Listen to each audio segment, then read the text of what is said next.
Buon pomeriggio a tutte e a tutti. Eccoci per il consueto appuntamento mensile di Clip. In realtà per questo mese è il secondo nostro appuntamento.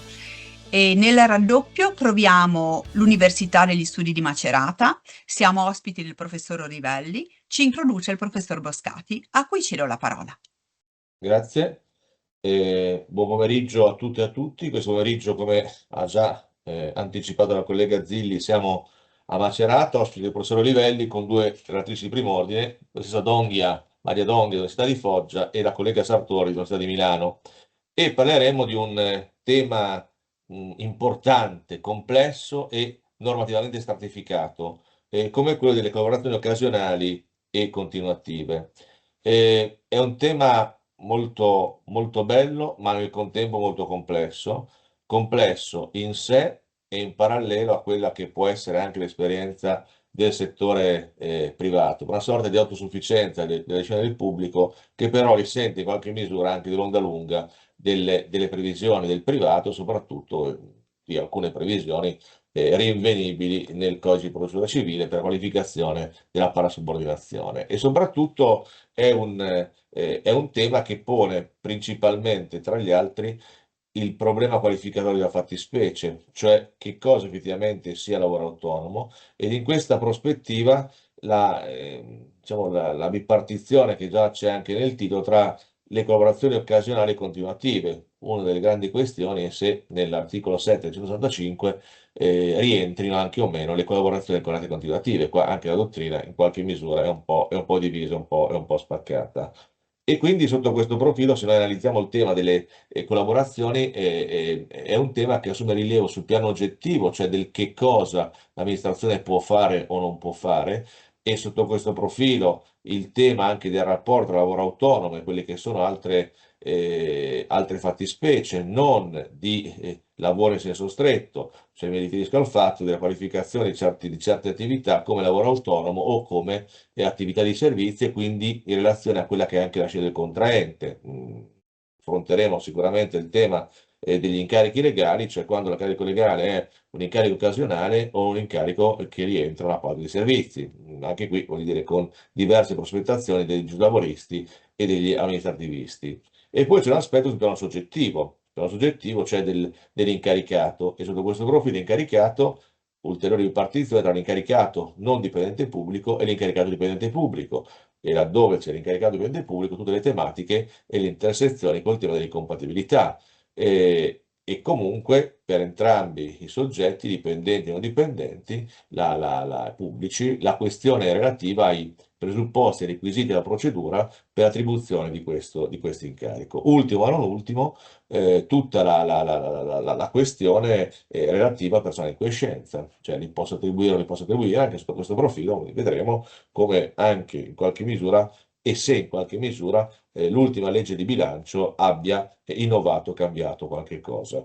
Le cose sono tantissime. Dimenticavo tutto il tema relativo all'apparato sanzionatorio, l'apparato di tutela a favore dei lavoratori autonomi, se c'è, se non c'è, in quale misura si pone, in che rapporto si pone con la tematica delle stabilizzazioni. Insomma, è un tema veramente ampio e complesso, e per questo motivo ringrazio ancora di più sia il professor Livelli sia le professoresse Donghia e Sartori per avere accettato questo compito sicuramente non facile, ma che senza alcun dubbio voglio dire, affronteranno al meglio. Del resto voglio dire, le abbiamo chiamate perché siamo sicuri che l'affronteranno al meglio.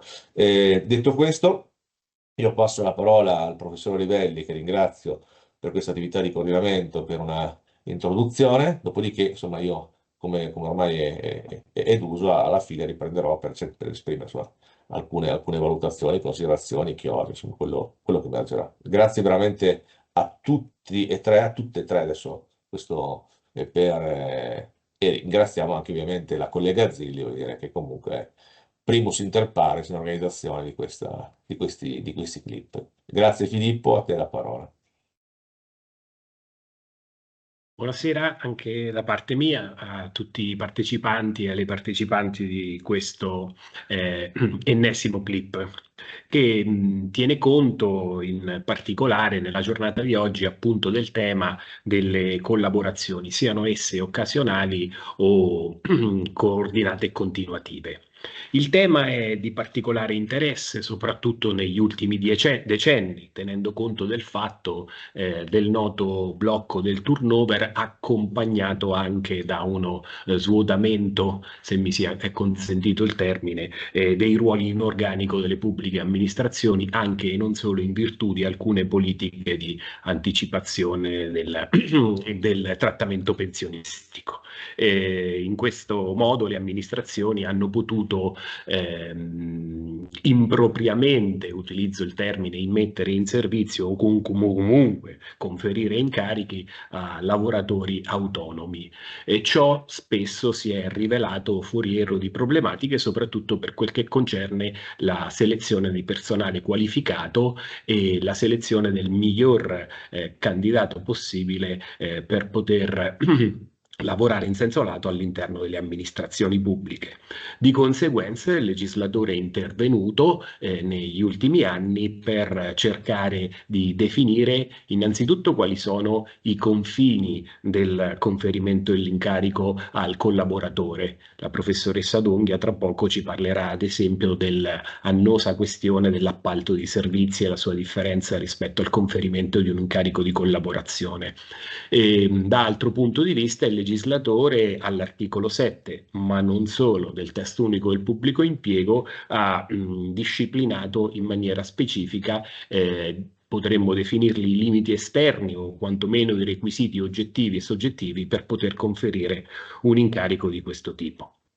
Dunque le questioni nel merito sono molte, cedo pertanto subito la parola alla professoressa Madia D'Onghia che, come è stato ricordato, è ordinaria di diritto e lavoro all'Università di Foggia e si è sempre occupata di temi di diritto pubblico, per cominciare la relazione di questo primo clip e che ringrazio per aver accettato l'invito. Prego. Grazie Filippo, devo ringraziare.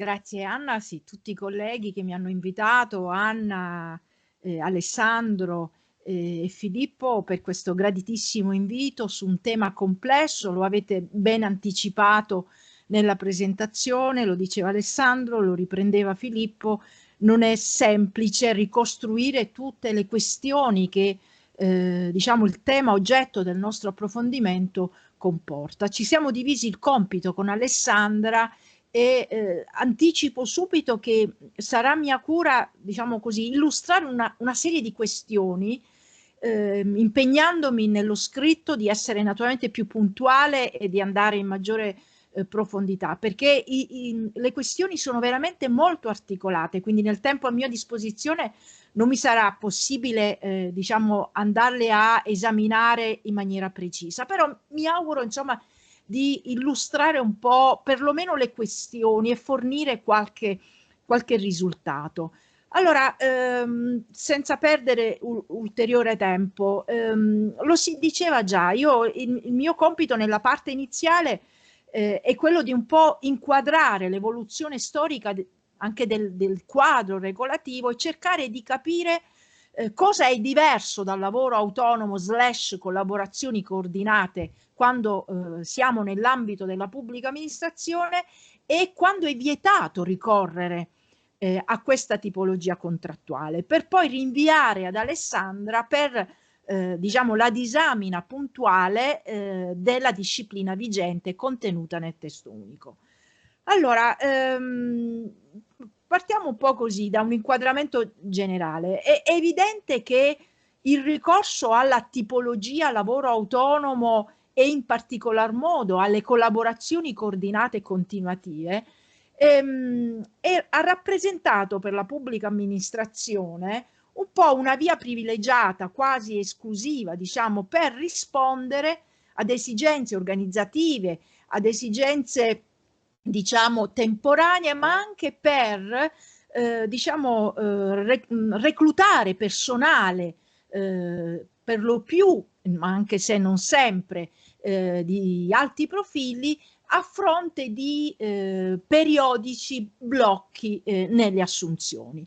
Il lavoro autonomo, questa tipologia contrattuale però, che già nel settore privato è spesso è stato guardato con sospetto, perché ha rappresentato un po' diciamo, lo strumento per fuggire, no? Così si dice, per la fuga dalla subordinazione, utilizzando spesso rapporti di collaborazione non genuini.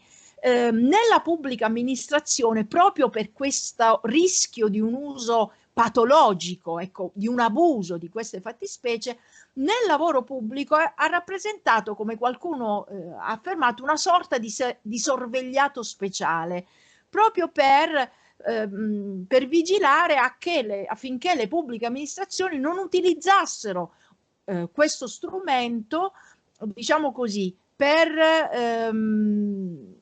evitare di fare assunzioni a tempo indeterminato o per accontentare prassi clientelari. Ecco perché vi dico questo, perché questo spiega una certa attenzione da parte del legislatore nel corso del tempo a porre una serie di paletti, e cioè a in qualche modo circoscrivere l'utilizzo di queste fattispecie.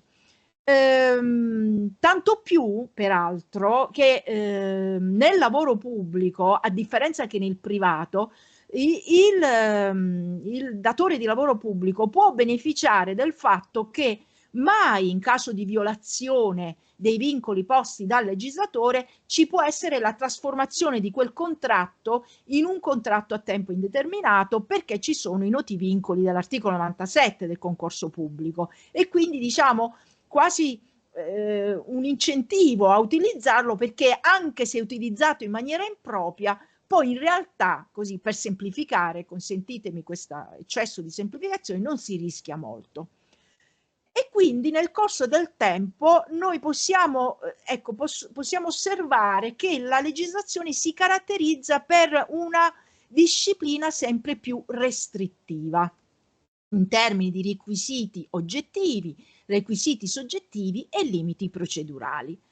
Ma che cosa si intende per lavoro autonomo? Allora mi sia consentito richiamare un attimo velocemente le norme del Codice Civile.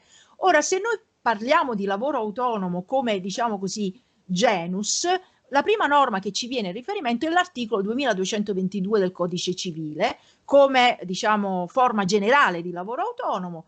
Poi come lavoro autonomo professionale pensiamo all'articolo 2229, ma pensiamo alle norme del Codice Civile che regolamentano l'appalto, e poi naturalmente l'articolo 2222 fa un po' da ponte verso quell'altra fattispecie che solitamente viene denominata parasubordinazione, che ci porta all'articolo 409 del Codice di procedura civile.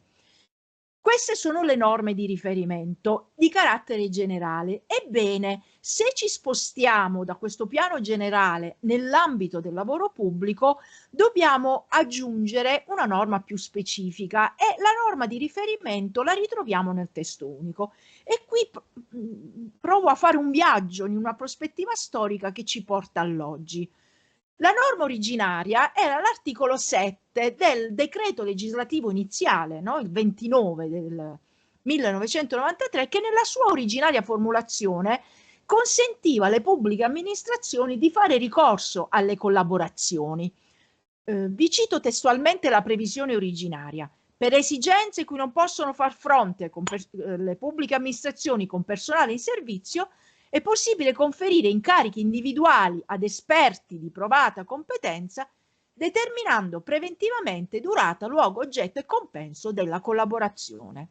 Ora, quando è entrata in vigore questa norma, si è, diciamo, è stata costruita questa interpretazione nota, abbastanza famosa, del cosiddetto doppio binario. Cosa significa?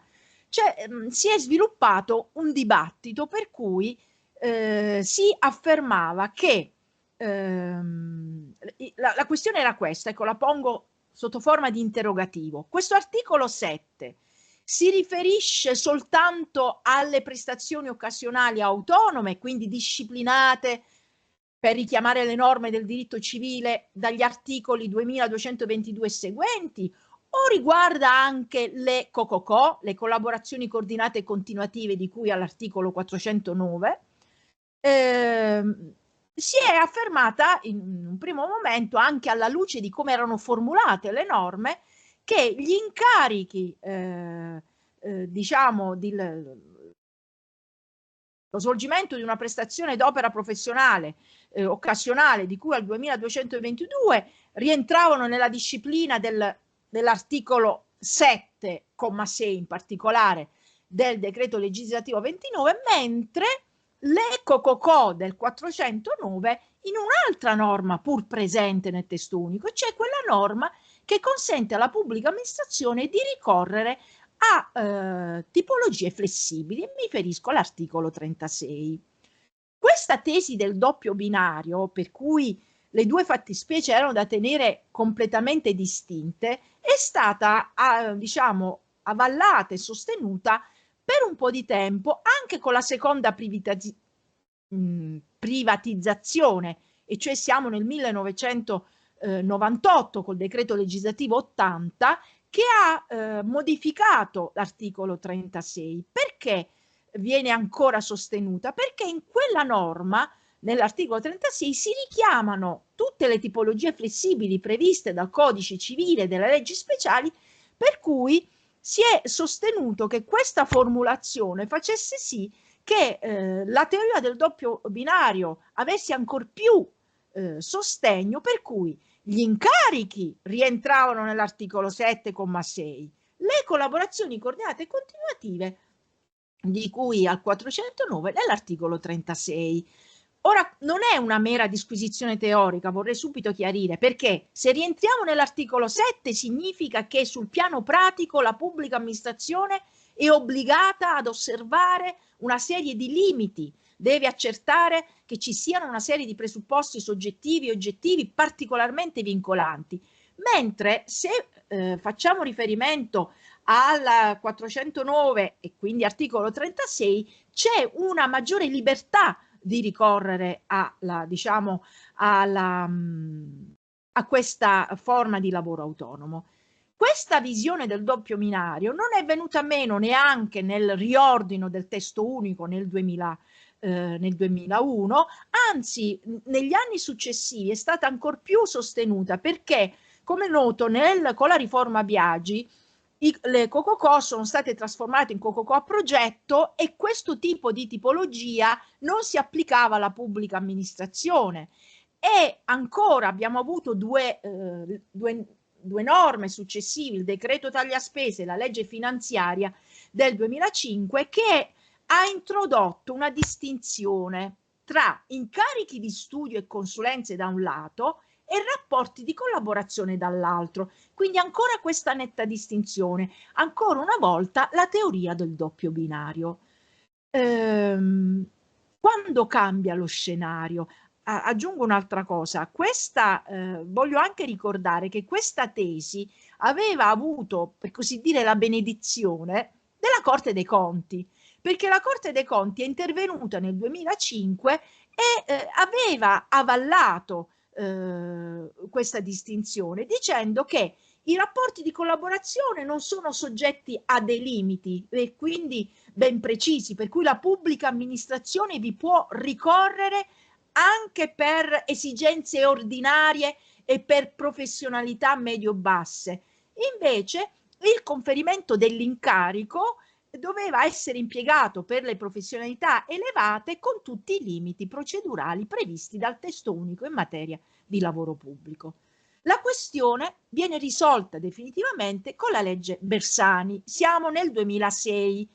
Perché viene risolta in questo momento storico e con questa legge? Perché la legge Bersani riscrive in maniera importante l'articolo 7,6 dicendo che per fronteggiare esigenze che non si possono, a cui non possono far fronte il personale in servizio, le amministrazioni pubbliche possono conferire incarichi individuali con contratti di lavoro autonomo di natura occasionale o coordinate e continuative ad esperti di provata competenza. Ecco allora che vengono messi tutti assieme. A questo punto non poteva essere più seguita evidentemente la tesi del doppio binario, perché la nuova versione dell'articolo 7 pone sullo stesso piano incarichi occasionali e incarichi coordinati e continuativi, per entrambi fissando dei paletti e dei requisiti ben precisi. Questa lettura viene confermata anche dalla funzione pubblica con delle circolari che vengono emanate di lì a poco. Ma per completare questo viaggio nell'evoluzione, diciamo così, legislativa della norma che regolamenta questa fattispecie nel lavoro pubblico, nulla è cambiato ed è confermato quindi il superamento della teoria del doppio binario con l'ultima modifica introdotta dalla riforma Madia, e mi riferisco al decreto legislativo 75 del 2017 che ha dato attuazione alla legge delega, che rimuove dal comma 6 dell'articolo 7 il riferimento alla natura occasionale o coordinata e continuativa degli incarichi, citando espressamente soltanto il lavoro autonomo. In questa ultima versione, che poi è la norma vigente, si dice che le amministrazioni pubbliche possono conferire esclusivamente incarichi individuali con contratti di lavoro autonomo. Ora questa nuova versione porrà anche altre questioni a cui farò comunque cenno. Quindi, per mettere un attimo un punto, noi abbiamo come norma di riferimento che regolamenta la possibilità per la pubblica amministrazione di sottoscrivere contratti di lavoro autonomo con esterni, e lo preciso, lo diceva già prima Alessandro, stiamo parlando in questo momento della possibilità della pubblica amministrazione di stipulare contratti di lavoro autonomo, sia essi occasionali, sia essi in forma coordinata e continuativa e implicito, diciamo così, con soggetti che non sono dipendenti pubblici ma sono esterni. Ora, nel momento in cui, da ultimo, il legislatore fa riferimento soltanto a contratti di lavoro autonomo, se per un verso si conferma il superamento definitivo della teoria del doppio binario, per altro verso si pone un altro interrogativo.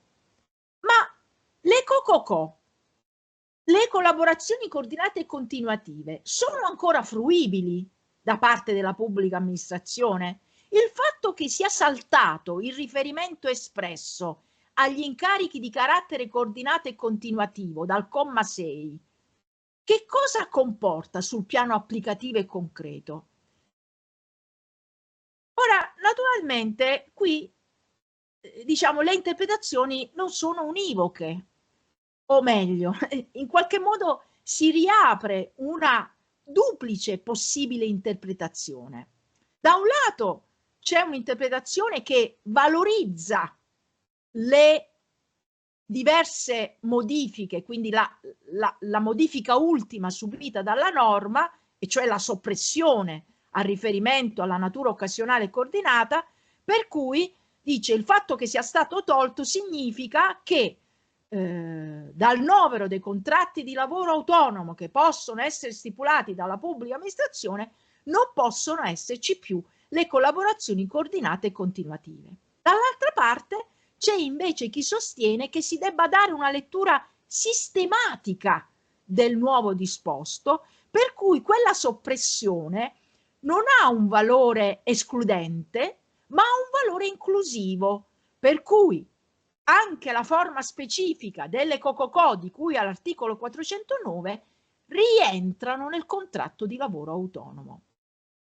Invero su questo, poi avrò modo di ritornare, di approfondirlo nello scritto, non c'è una soluzione univoca, perché qui la questione è un po' più complessa e non voglio aggiungere molto altro perché sono certa che Alessandra tornerà nella disamina dell'articolo 7 su questo. Voglio solo limitarmi a dire aggiungere questo elemento. Il Ministero per la semplificazione, con una circolare, la numero 3 del 2017, ha affermato che, attenzione, la nuova formulazione dell'articolo 7,6, che anzi articolo 7 a partire dal nuovo comma 5 bis, esclude dalla pubblica amministrazione, per la pubblica amministrazione, la possibilità di stipulare quei contratti,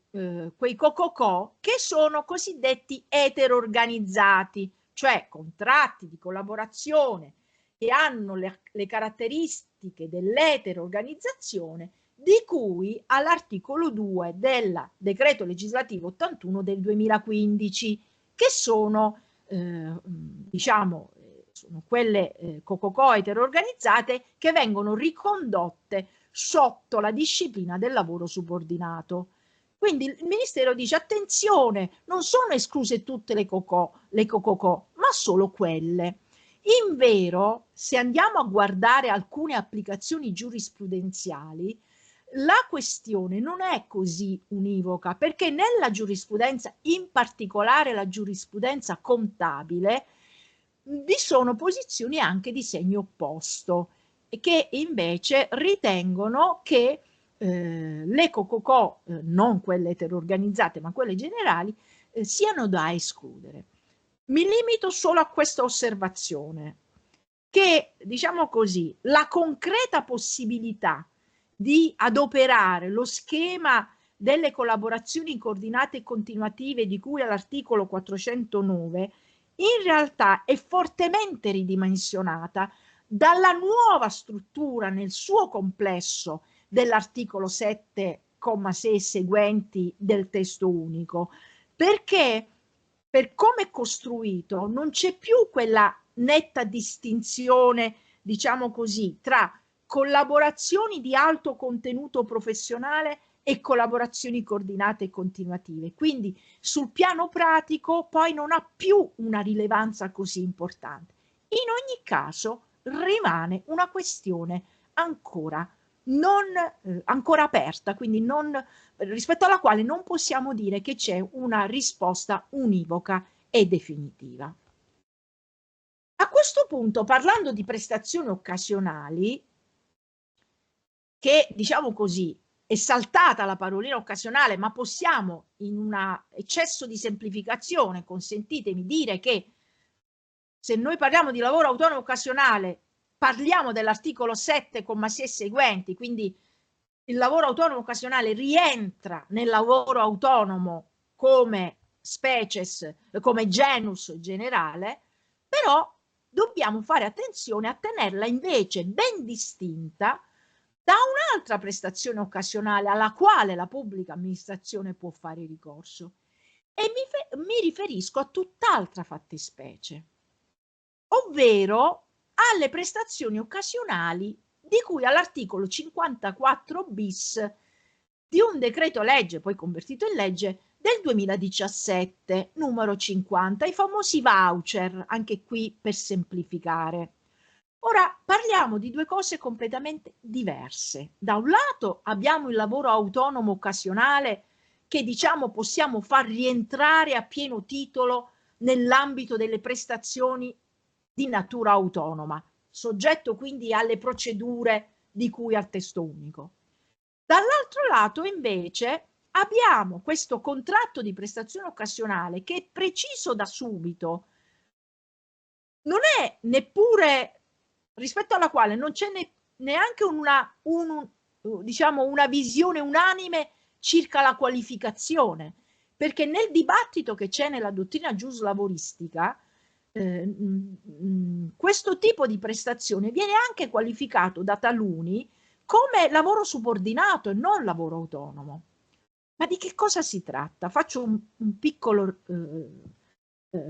piccola sintesi. Di che cosa stiamo parlando? Stiamo parlando di un contratto di prestazione occasionale che è un contratto mediante il quale gli utilizzatori, e fra questi la legge annovera anche la pubblica amministrazione, attraverso delle modalità molto semplificate possono acquisire delle prestazioni occasionali, prestazioni di lavoro occasionali e saltuarie di ridotta entità entro determinati limiti di importo e a certe condizioni ed entro determinati limiti temporali.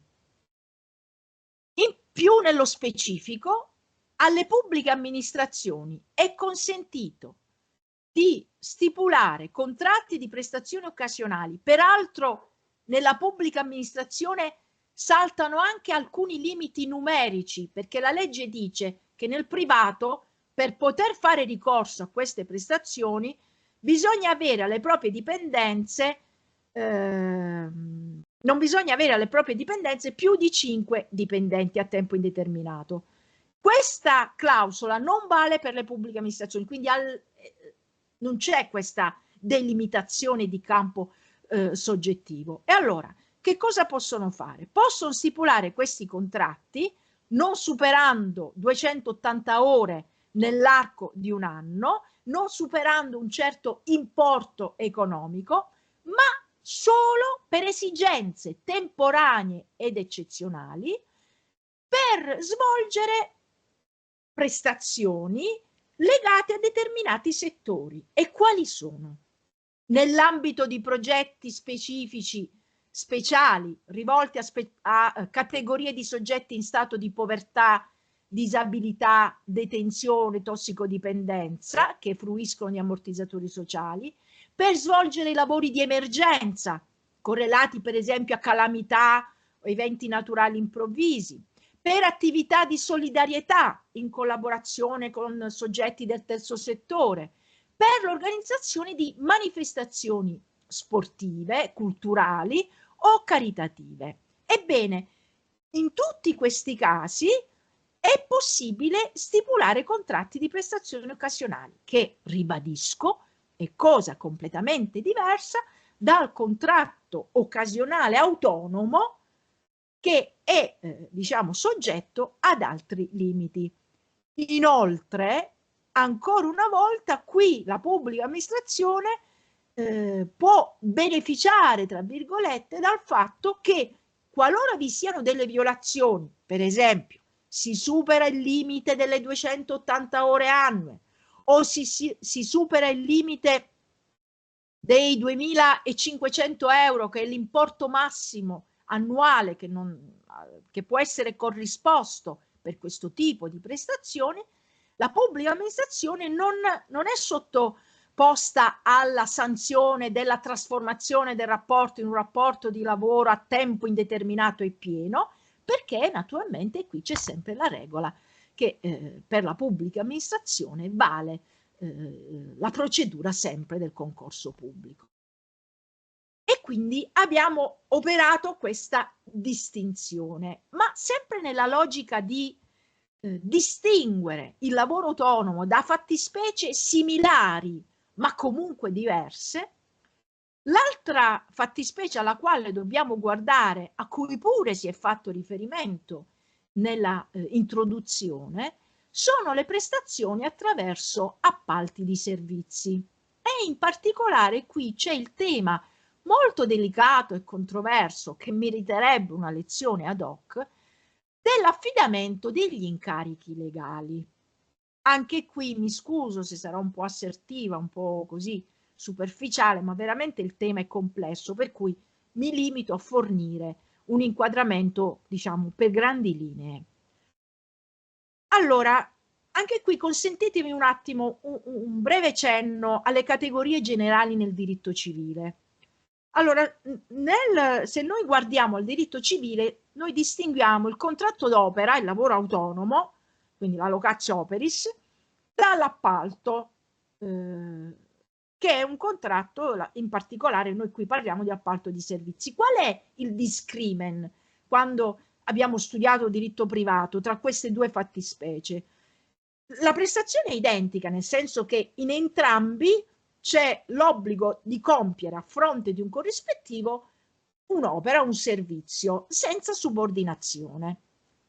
Da una parte c'è un committente e c'è l'obbligo di fornire un servizio senza vincolo di subordinazione. La differenza tra le due fattispecie è che nell'appalto c'è un'organizzazione di impresa, mentre nel contratto d'opera, quindi nel lavoro autonomo, l'elemento che lo contraddistingue è che è un lavoro prevalentemente proprio, senza un'organizzazione di impresa, dove prevale l'apporto personale. Quindi si fa riferimento, per discriminare tra le due fattispecie, al modulo produttivo, all'organizzazione. Se questo è, diciamo, il dato di partenza, e quindi se restiamo nel versante civilistico, diciamo così, la specialità dei due istituti non crea particolari problemi all'interprete. Se andiamo nell'ambito della contrattualistica pubblica e quindi all'interno della pubblica amministrazione, questa distinzione sfuma un po', o perlomeno non è tutto così chiaro. Allora, il tema risulta più chiaro, diciamo, più evidente questa complessità se facciamo riferimento proprio agli incarichi legali, cioè quando una pubblica amministrazione ha la necessità di rivolgersi a un legale, di affidare una controversia che può avere diverse sfaccettature, perché va dalla costituirsi in giudizio per una questione specifica a un'attività di consulenza più generale. Perché qui il tema diventa più complesso? Perché qui dobbiamo fare i conti con un'altra normativa importante, che è il Codice dei contratti pubblici. Codice dei contratti pubblici che negli ultimi anni non ha trovato pace, cioè è stato soggetto a una serie di novità. Ora, prima di illustrarvi brevemente un po' qual è la questione più nello specifico, voglio semplicemente diciamo, puntualizzare una ratio, delle rationes che sono a fondamento di questa questione.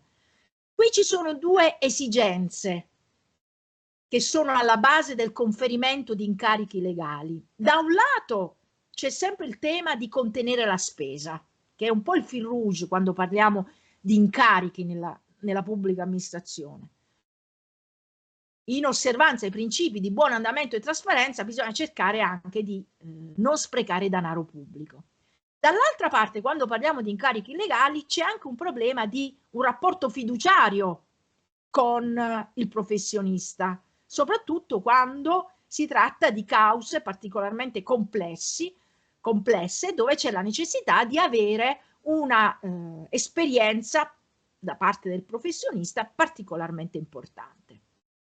Ora, il codice degli appalti che del 2006, decreto legislativo 163, aveva incluso i servizi legali in un elenco di servizi e diciamo che si faceva una distinzione, anche grazie all'apporto della giurisprudenza amministrativa e contabile, tra attività di assistenza e consulenza giuridica in senso ampio e l'incarico di patrocinio legale, quindi specifico, conferito con riferimento a un determinato procedimento giudiziario.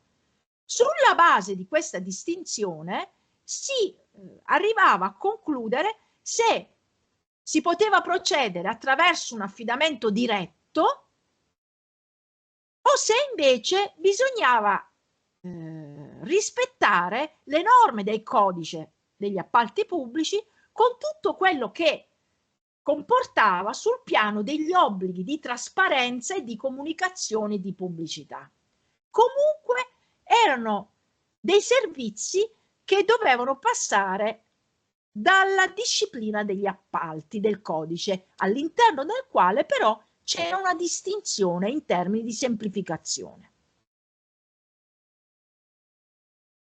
Andiamo avanti. Su questo naturalmente c'è stata una giurisprudenza amministrativa e contabile diciamo molto molto corposa.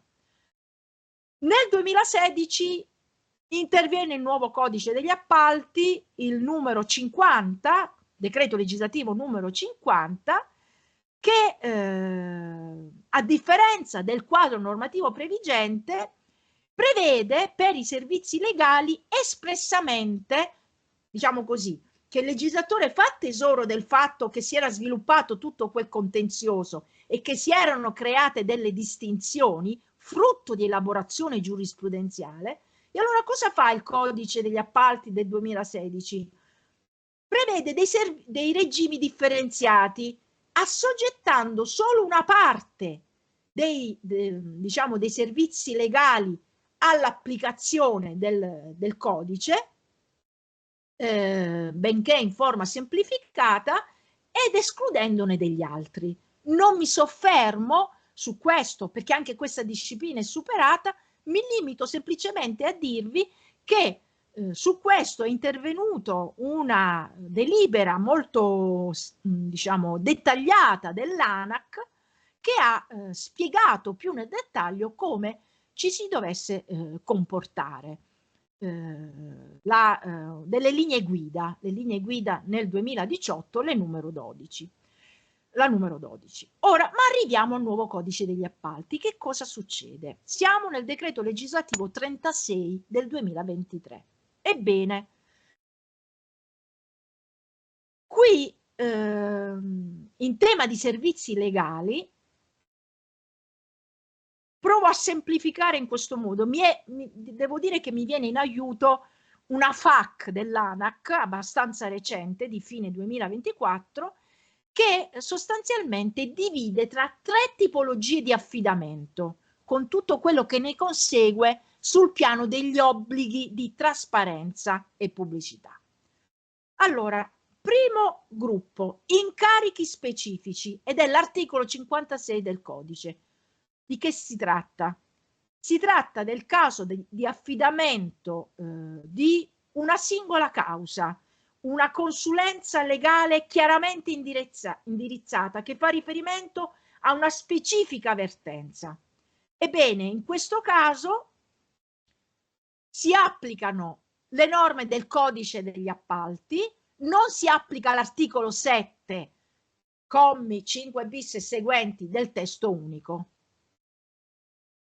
Altro ambito, altro gruppo,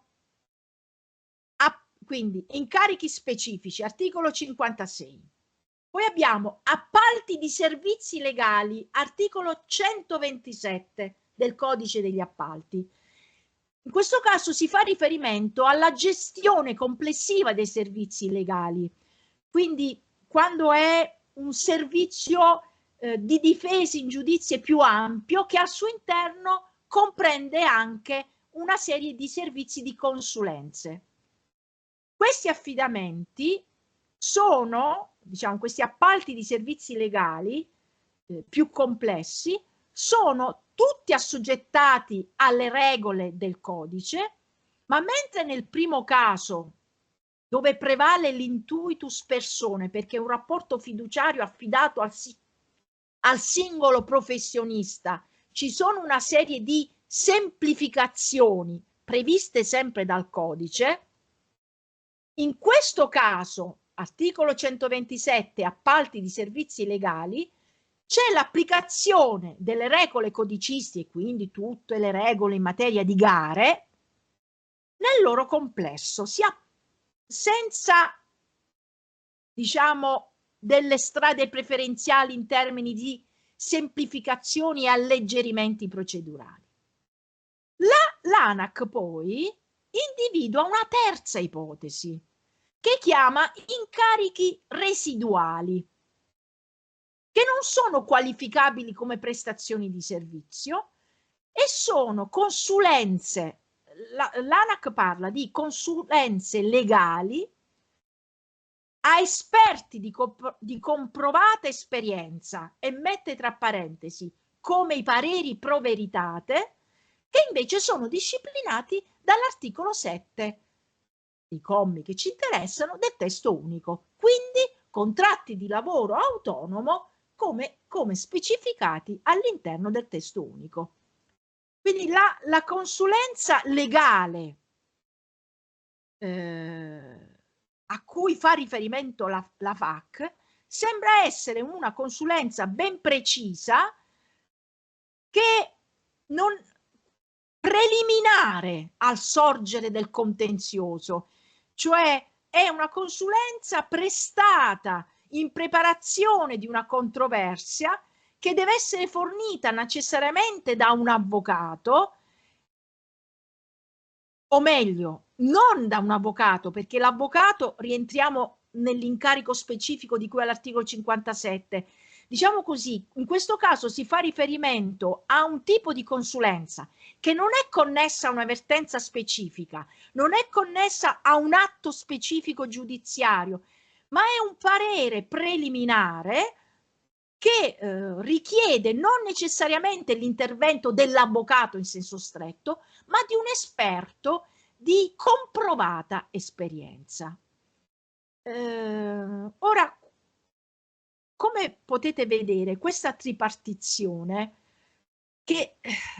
rispetto alla quale l'ANAC, ma anche il codice degli appalti, prova a esemplificare, non sul piano applicativo non escludono una serie di problemi di precisa identificazione, e anche su questo non escludo affatto che si possano creare, diciamo, questioni interpretative. Però, diciamo, allo stato noi troviamo accanto al contratto di lavoro autonomo per le ipotesi residuali poi diciamo l'appalto di servizio con al suo interno la distinzione di due vie, una più semplificata e una invece rimessa alle gare, diciamo, attraverso il sistema ordinario degli appalti pubblici. Andando ancora avanti per cercare di capire cosa è diverso dall'articolo 7 del testo unico, anche questo veniva anticipato da Alessandro, ci sono gli incarichi di lavoro autonomo che vengono affidati a chi è già alle dipendenze del lavoro autonomo, e qui entriamo in tutt'altra area. L'aspetto comune è che si tratta di contratti di lavoro autonomo, ma quello di cui abbiamo parlato fino adesso sono contratti di lavoro autonomo affidati a esterni. Questi sono contratti affidati a chi è dipendente pubblico, e la norma di riferimento è un'altra, sempre contenuta nel testo unico del 2001 ed è l'articolo 57, e qui entrano in gioco altre questioni, che è il tema delle incompatibilità, è il tema del potenziale conflitto, è il tema di seguire delle procedure che diciamo prevengano situazioni di corruzione. E quindi l'articolo, scusatemi, ho detto 57, è il 53 del decreto legislativo. È tutta una questione che chiama in gioco quando un dipendente pubblico può essere titolare di un incarico esterno o da un privato o da un'altra pubblica amministrazione o dalla stessa o da una diversa. Qui ci sono delle regole per cui si dice che alcune attività sono assolutamente liberalizzate, una sorta di semaforo verde. Io utilizzo sempre questa metafora. Ci sono dei compiti che il dipendente pubblico può svolgere senza chiedere nessuna autorizzazione, e addirittura la legge non prevede neanche obblighi di comunicazione, quindi semaforo verde, completamente liberalizzate. Ci sono delle attività per le quali il semaforo è rosso, incompatibilità assoluta, e qui c'è la norma di riferimento, risale al testo, a una disciplina ben risalente nel tempo, il DPR del 57. E poi c'è il semaforo giallo, cioè ci sono delle attività consentite, ma per le quali bisogna rispettare determinate procedure, fare delle verifiche e occorre necessariamente una preventiva autorizzazione. Ma è cosa diversa dal lavoro autonomo di cui all'articolo 7 del testo unico. Ancora, in termini di delimitazione, due ultime questioni e mi avvio a concludere. Ci sono dei casi in cui non è possibile stipulare contratti di lavoro autonomo, oltre naturalmente quando non sono rispettati i vincoli previsti dal testo unico, Mi riferisco all'ipotesi dei contratti di lavoro autonomo a dipendenti pubblici in quiescenza o privati che sono in pensione, e la seconda ipotesi è il pantouflage. Di che cosa stiamo parlando? Prima ipotesi. Dovete sapere che a partire dal 2014, in maniera più specifica, ma una norma simile era già presente nel nostro ordinamento, ma diciamo così che la riforma del Rio, perché si trattava di quella, ha introdotto una norma che pone il divieto di attribuire incarichi di studio e di consulenza, incarichi dirigenziali e incarichi direttivi, quindi diciamo incarichi di vertice, a chi è andato in pensione. La ratio? Favorire per un verso il ricambio generazionale e dall'altro verso, direi soprattutto questo, risparmi di spesa. Quindi, salvo che non si tratti di prestazione gratuita, non è possibile, ma anche per alcuni casi entro determinati limiti temporali, non è possibile dare un incarico con un contratto di lavoro autonomo a chi è andato in pensione, perché la legge lo vieta espressamente. E a proposito di questo voglio solo dirvi una cosa, che nel corso del tempo, oramai sono passati più di 10 anni, dapprima alcune circolari, ne sono intervenute 2 della funzione pubblica, nel spiegare il funzionamento di questo divieto in una fonte non propriamente corretta, hanno ampliato, diciamo, le maglie, nel senso che hanno previsto tutta una serie di deroghe. Nell'interpretare questo divieto hanno consentito di poter ricorrere a dipendenti in quiescenza e quindi conferire loro degli incarichi. Ma soprattutto nel corso degli anni sono intervenute proprio delle norme, quindi altre fonti primarie, che hanno ridefinito l'ambito di applicazione. Per un verso, estendendo il divieto in maniera esplicita, per esempio, anche ai componenti degli organi amministrativi di controllo di società a controllo pubblico, ma per altro verso introducendo delle deroghe. E qui per tutti cito una serie di norme intervenute per dare attuazione al PNRR.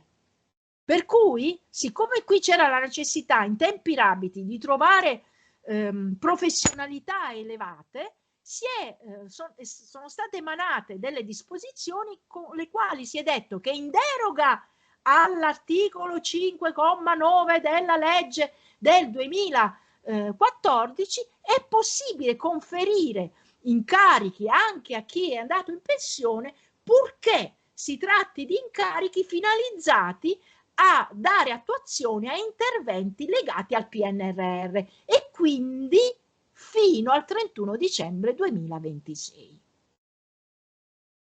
È un tema molto delicato, anche perché su questo è intervenuta anche la Corte di Giustizia su questo divieto, perché il fatto di impedire di stipulare contratti facendo riferimento all'elemento anagrafico, all'età, pone un problema di violazione del principio di non discriminazione. E qui la Corte di Giustizia è intervenuta nel 2020 dicendo: attenzione, dovete supportare questo divieto con un'idonea causa di giustificazione. Ultimo pezzettino e chiudo, il pantouflage, molto velocemente.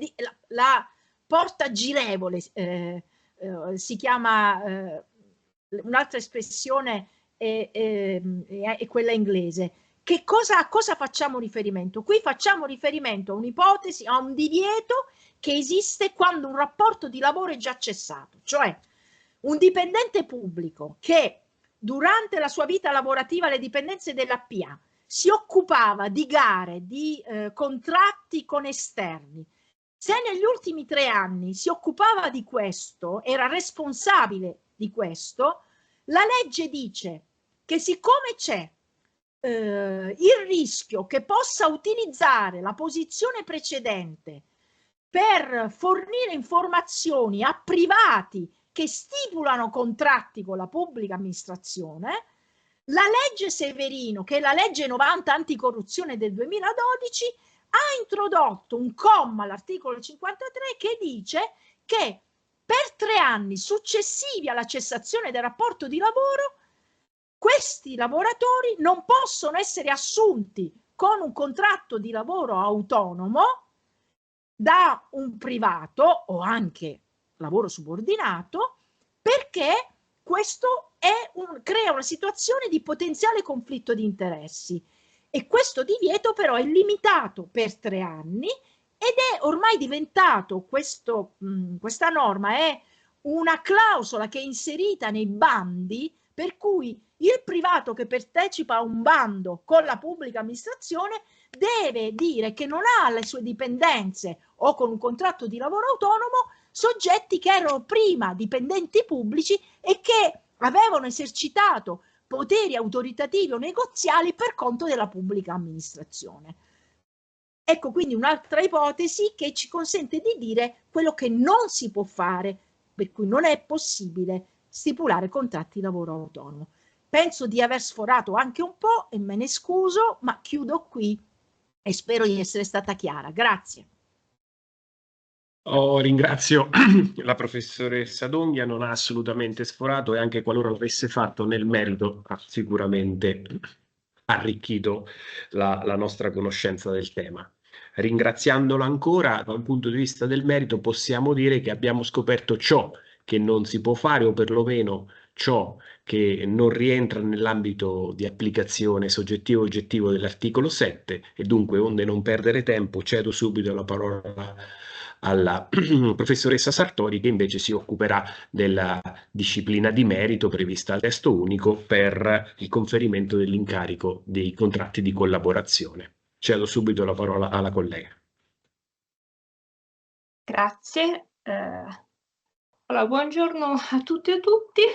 Anch'io ringrazio e sono molto contenta di essere stata invitata a questi seminari di approfondimento del lavoro pubblico, perché ormai sono un appuntamento stabile nel panorama dottrinale giuslavoristico. Come si diceva, io mi concentrerò appunto sull'esegesi, sui nodi interpretativi della disciplina del testo attuale dell'articolo 7, commi 6, 5 bis e seguenti del testo unico. Salterò appunto le prime slide in cui sono riassunti gli snodi fondamentali della tormentata evoluzione legislativa in quest'ambito, perché sono stati trattati funditus dalla professoressa Donghia, con il consolidarsi della teoria del doppio binario e ritorno. A questo punto salterò anche la querelle ancora non conclusa per quanto riguarda il perimetro delle fattispecie incluse nell'articolo 7,6 per quanto riguarda il perimetro degli incarichi ammissibili, appunto collaborazioni coordinate continuative sì, collaborazioni no, e quindi se perché appunto il dato, la lettera, come è stato detto da Madia, la lettera è stata utilizzata, quindi la scomparsa dell'espressione coordinate continuative è stata utilizzata sia per sostenere la tesi che ormai sarebbero precluse alla pubblica amministrazione, sia per invece l'interpretazione contraria. Tra l'altro nel testo compare comunque il termine collaborazione 2 volte, se non sbaglio senza aggettivo, e anche questo è stato utilizzato per dire che un termine tecnico, oppure perché invece con quel termine si vuole alludere alle cococò. Quindi questione non risolta. Tra l'altro anche la circolare interpretativa del Ministero per la Semplificazione è compatibile con entrambe le letture, perché utilizza delle espressioni appunto abbastanza nodi, ne parla di contratti e incarichi di collaborazione SIC.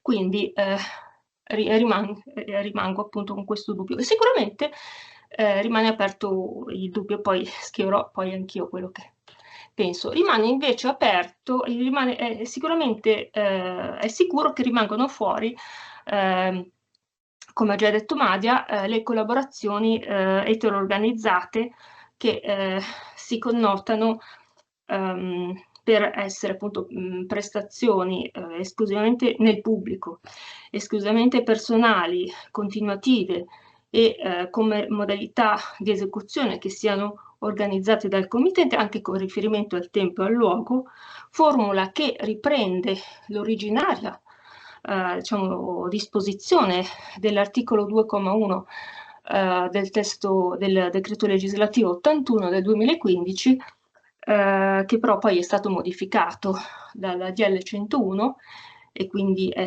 diciamo, l'avverbio unicamente è stato sostituito dal prevalentemente, è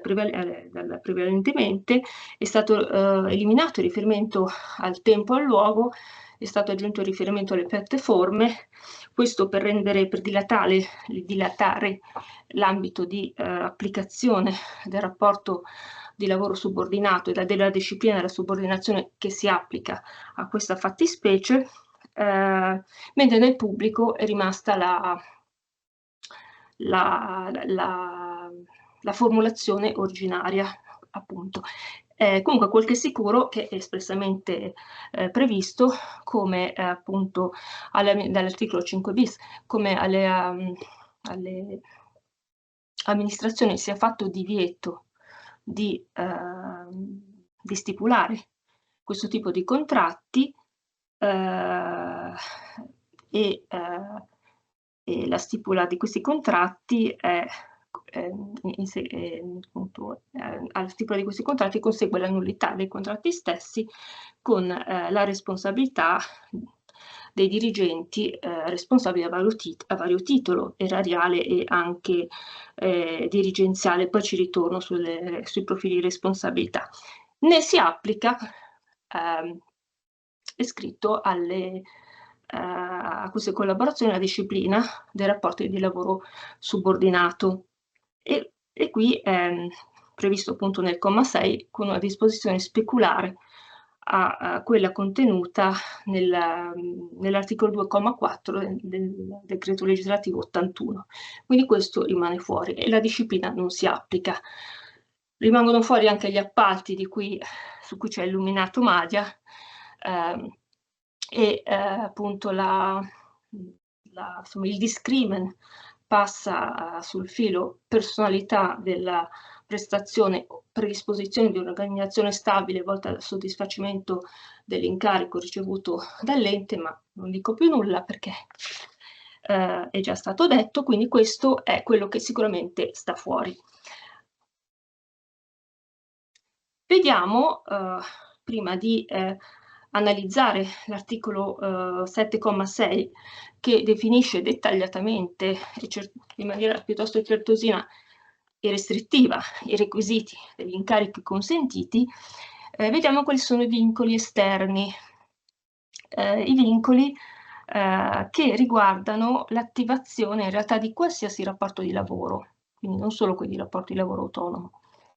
Anzitutto le amministrazioni sono tenute a effettuare una ricognizione delle eccedenze perché in caso contrario è loro preclusa la possibilità di nuove assunzioni e l'instaurazione di rapporti con qualsiasi tipologia e i relativi contratti sono fulminati dalla sanzione della nullità. Testo unico sul pubblico impiego, articolo 33.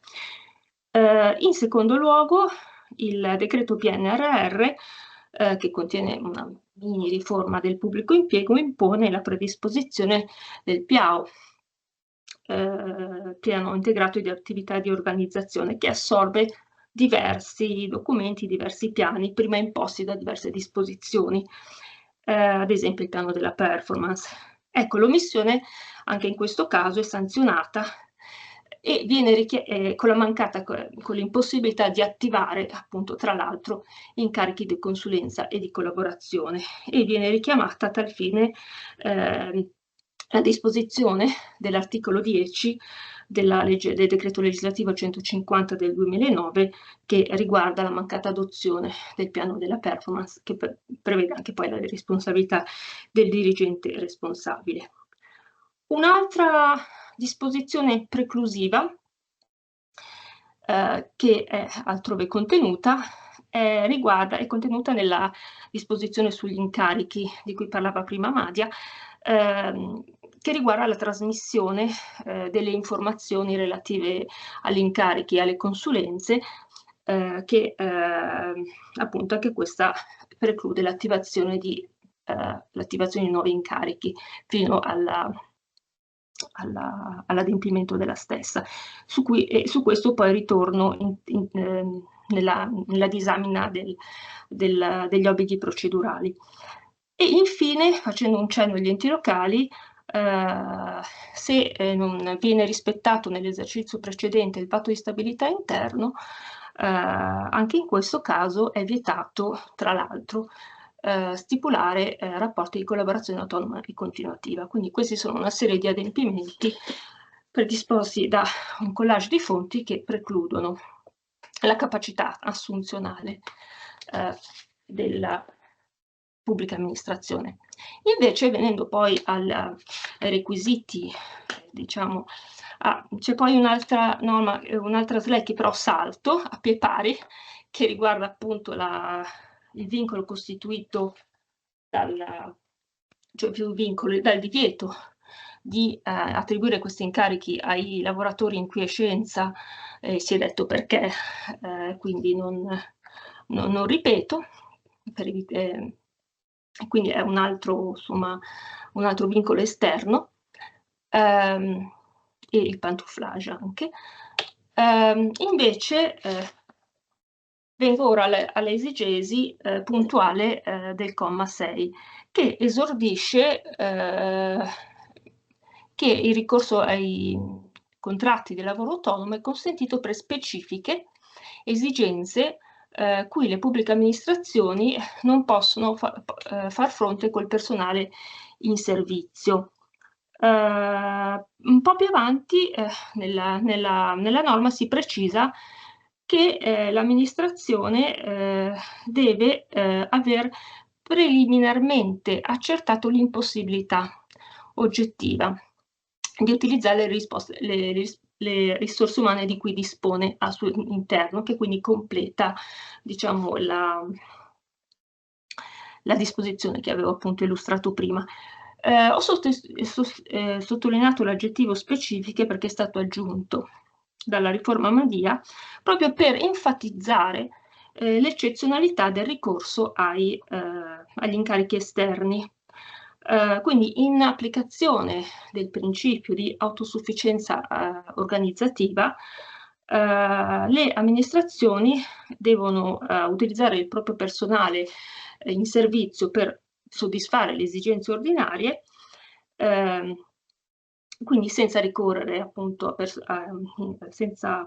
ricorrere ad incarichi esterni, e precisamente poi, come viene specificato dall'articolo 36,1, per queste esigenze ordinarie devono assumere a tempo con contratto di lavoro subordinato a tempo indeterminato, mentre possono utilizzare le forme flessibili solo per comprovate esigenze di carattere temporaneo o eccezionale.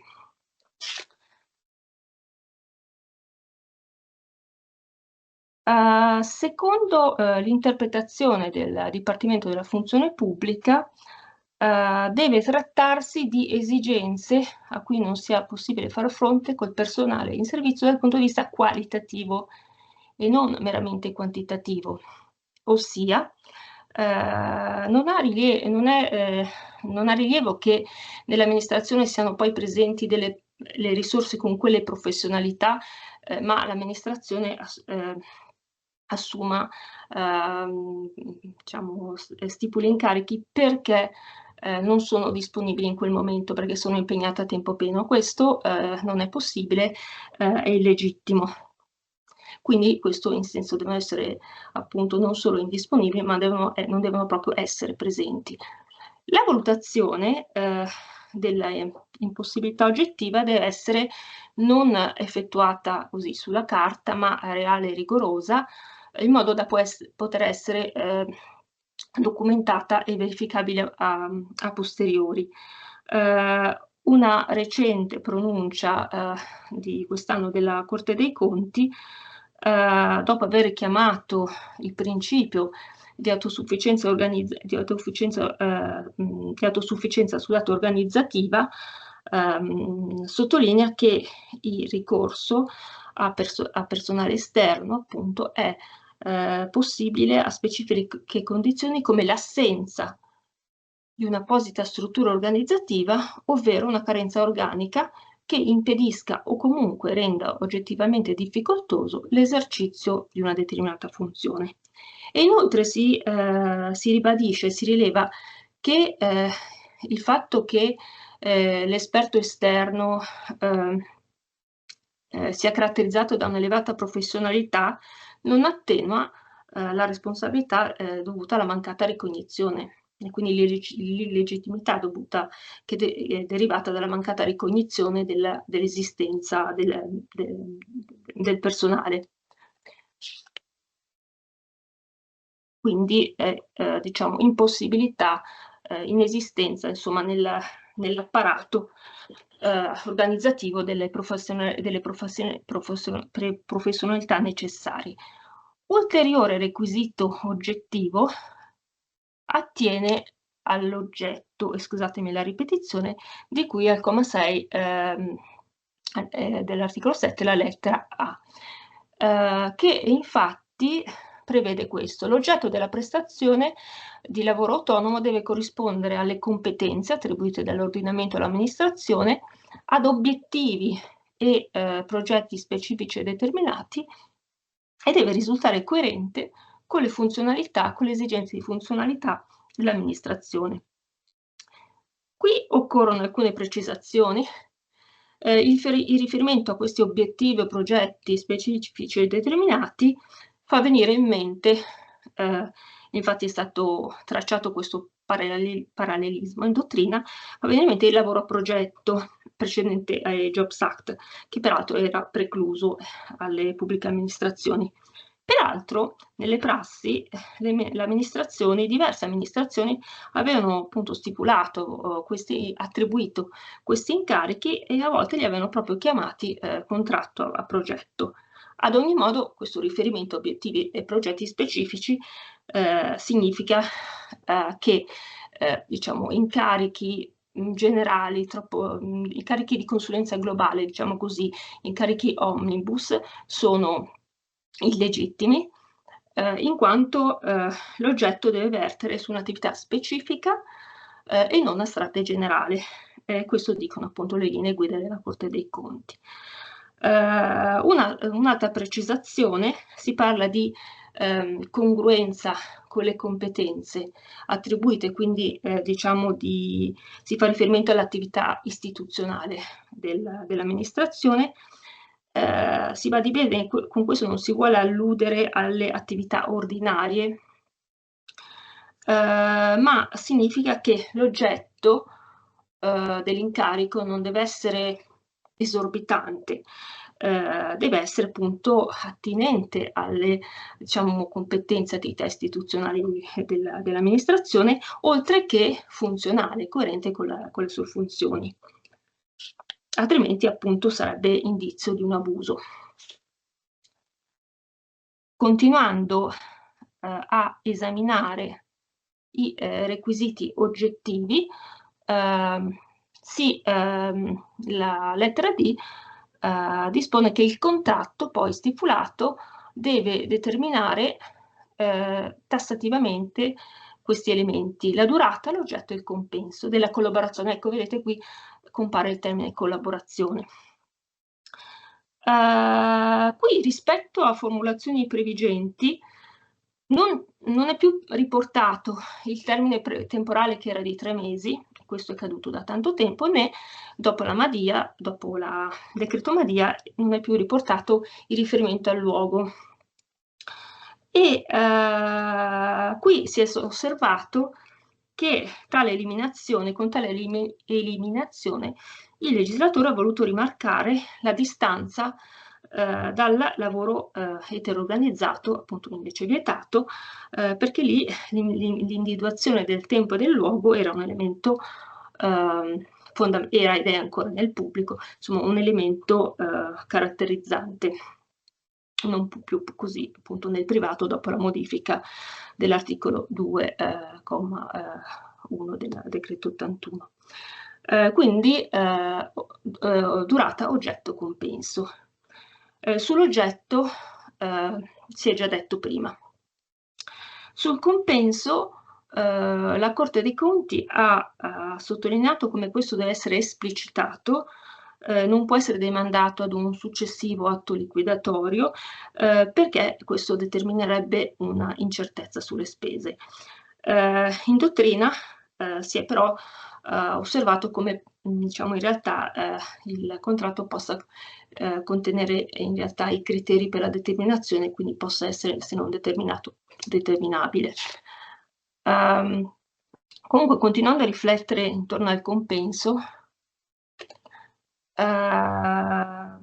qui avevamo delle indicazioni della circolare del Dipartimento della Funzione Pubblica numero 2 del 2008, che appunto nel senso che la pubblica amministrazione nella modulazione del compenso deve fare riferimento ovviamente alle disponibilità di bilancio e al prezzo di mercato dei servizi oggetto del bando, e quindi era prevista una ricognizione anche presso le categorie per appunto individuare quale fosse il prezzo di mercato. Adesso queste indicazioni sono superate o comunque integrate dalle nuove discipline, se si tratta di, se l'incarico viene attribuito ad un libero professionista, si applica ora la legge sull'ecocompenso, che appunto prevede anche appunto fa riferimento anche delle tabelle per la determinazione minima,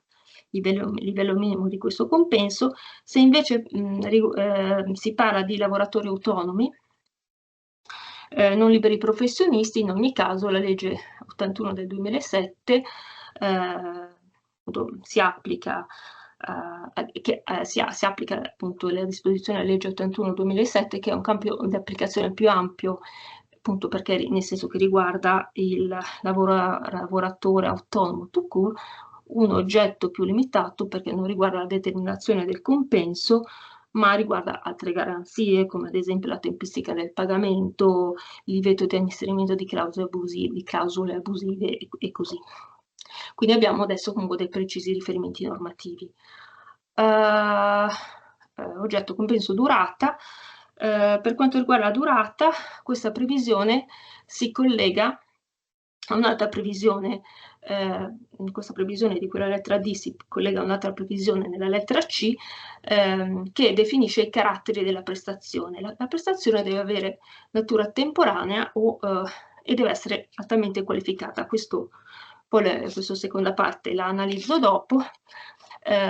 Sulla temporaneità, dicevo, è sparito da tempo il limite dei 3 mesi, la dottrina ha individuato un limite nell'anno finanziario in corso, e però il decreto PNRR DL80 del 2021, su cui Maria ha accennato per quanto riguarda i lavoratori in quiescenza, contiene comunque delle deroghe per quanto riguarda la durata di queste collaborazioni. Ne dico dopo all'ultima slide.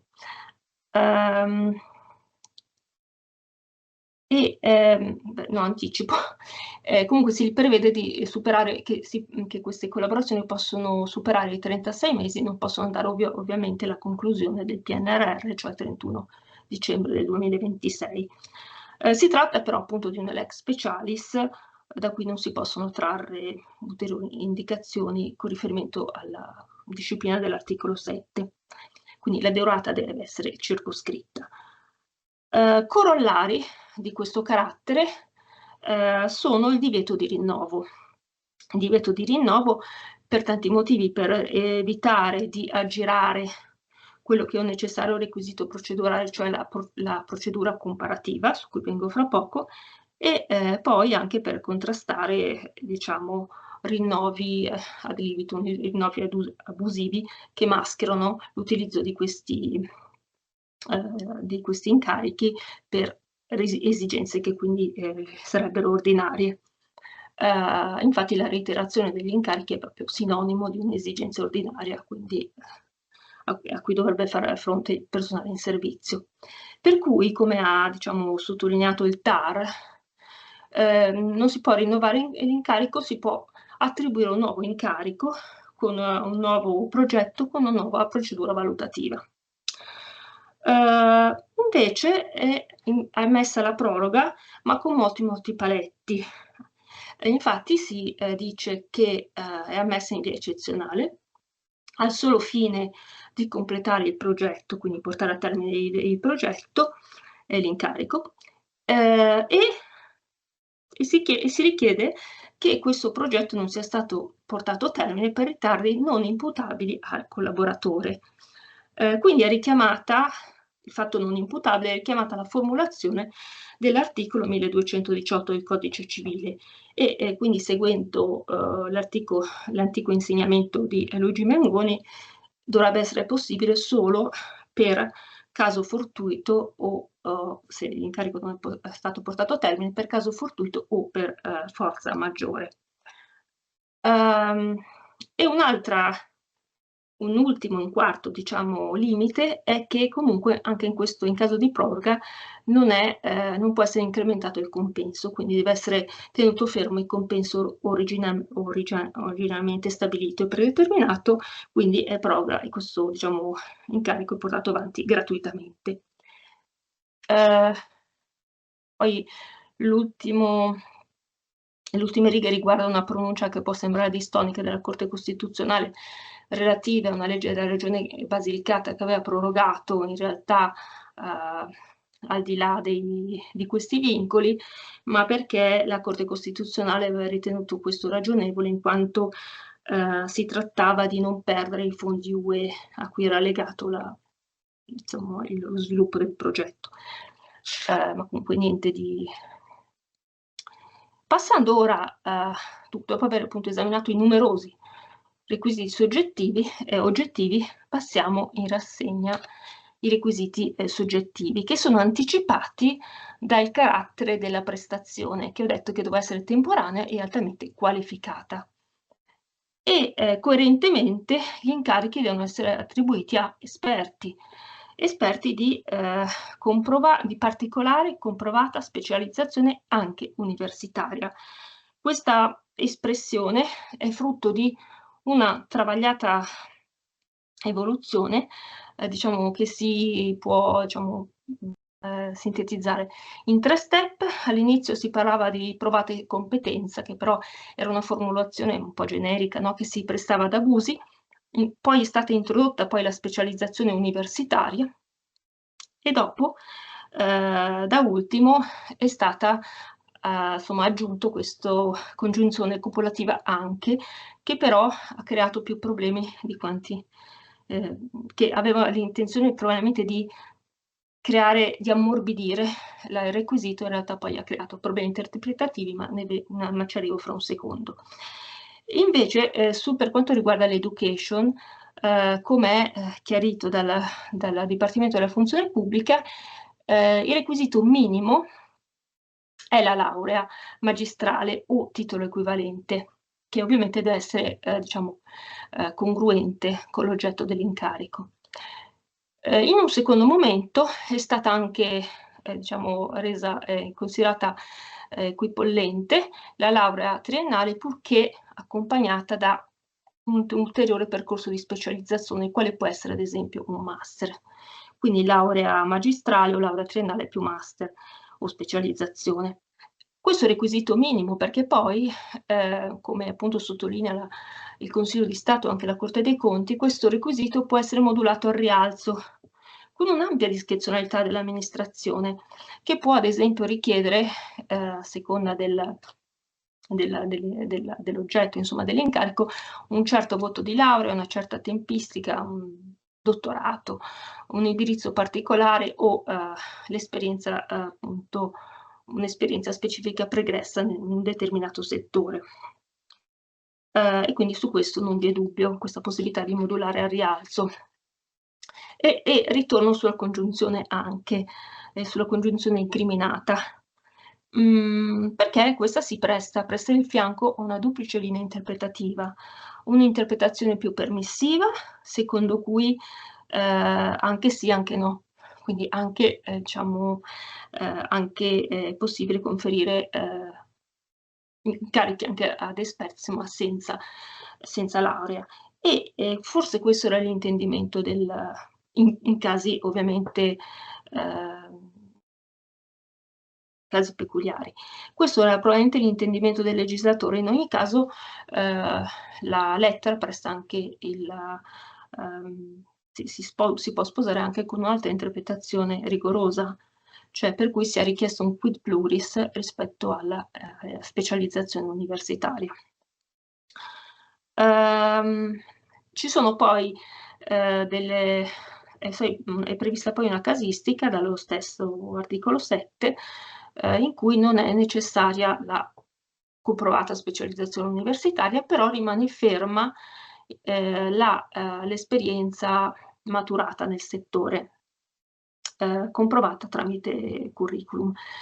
E questo riguarda e ha senso i professionisti iscritti in albi o comunque o professioni ordinistiche, comunque diciamo, la specializzazione si evince da questo, oppure soggetti che operano in campi peculiari e diciamo il novero di questi settori è stato poi aumentato, quindi arte e spettacolo, artigianato, attività informatica, supporto all'attività didattica come il tutorato, ad esempio, l'orientamento, il collocamento e la certificazione dei contratti di lavoro. Però appunto va in questi casi poi verificata l'esperienza maturata nel settore. Dopo aver esaminato funditus i requisiti, diciamo, di carattere sostanziale, oggettivi e soggettivi, vediamo quali sono i vincoli di carattere procedurale che si aprono con la necessità di espletare una procedura comparativa. Il comma 6 bis dell'articolo 7 dispone che le pubbliche amministrazioni disciplinano e rendono pubbliche, secondo i propri ordinamenti, procedure comparative per il conferimento di incarichi di collaborazione. La ratio è quello di porre fine alla vituperata prassi degli incarichi ad personam, che sono appunto a cui sono sottesi meccanismi clientelari e che comunque strideva con i principi di matrice costituzionale richiamati nell'articolo 35 sul reclutamento, quindi pubblicità, trasparenza e imparzialità. Sono principi che sono riferiti al reclutamento con contratto di lavoro subordinato, ma secondo la Corte dei Conti rappresentano un canone indefettibile di legalità che si estende a tutti i sistemi di attribuzione di incarichi anche. Quest'obbligo in realtà si articola in un duplice, perché le amministrazioni devono predisporre una regolamentazione minima di queste procedure e poi devono darne pubblicità. Sotto il primo profilo si prevede che siano adottati dei regolamenti o dei disciplinari che contengono almeno dei riferimenti alle modalità di valutazione, ai contenuti essenziali dei bandi, alle forme di pubblicità dei bandi e poi degli esiti. Quindi e la Corte dei Conti precisa che la sussistenza di una procedura cioè la previsione di una procedura non è sufficiente, occorre anche una regolamentazione pur minima, quindi una disciplina minima. E poi vabbè, la pubblicità del bando e dell'avviso con indicazione con esplicitazione delle modalità di valutazione e degli elementi essenziali che abbiamo visto prima dell'incarico, appunto ivi compreso il compenso. La procedura comparativa è dunque indefettibile, a prescindere questo dell'esiguità del compenso. Riporto qui una massima della Corte dei Conti Piemonte che secondo la quale l'articolo 7 del TUPI non prevede procedure differenziate di selezione a seconda dell'importo della prestazione e anzi impone di renderle pubbliche senza riferimento a soglie quantitative di importo del corrispettivo. Quindi anche se il corrispettivo è esiguo, la procedura comparativa non è passibile di deroga, né è possibile di deroga la pubblicizzazione. E qui, tra parentesi, ho riportato appunto una pronuncia della Corte dei Conti in cui era stata sì espletata una procedura valutativa, ma non era stata data pubblicità perché i tempi erano stretti, bisognava impiegare le risorse in un determinato termine e quindi la Corte dei Conti aveva però ritenuto illegittimo. Procedura comparativa non significa necessariamente il concorso pubblico, anzi la procedura comparativa tendenzialmente è più agile, necessita però che sia garantita una selezione obiettiva e una selezione motivata. La giurisprudenza, anche se non si tratta di un vero e proprio concorso, secondo la giurisprudenza insomma, dominante sia del TAR sia della Cassazione, diciamo, si verte, cioè la giurisdizione è radicata presso il giudice amministrativo per quanto riguarda l'espletamento della procedura, mentre per quanto riguarda gli altri aspetti che ho detto prima, quindi, insomma, esogeni al giudice ordinario. Nonostante appunto questo requisito rigoroso sia appunto affermato e ribadito il requisito rigoroso della selezione, si prescinde in ipotesi che sono residuali, quindi abbiamo l'affidamento diretto in questi casi. Sono ipotesi residuali che sono state individuate dalla giurisprudenza e che oppure sono anche casi tipizzati dallo stesso articolo 7 del testo unico.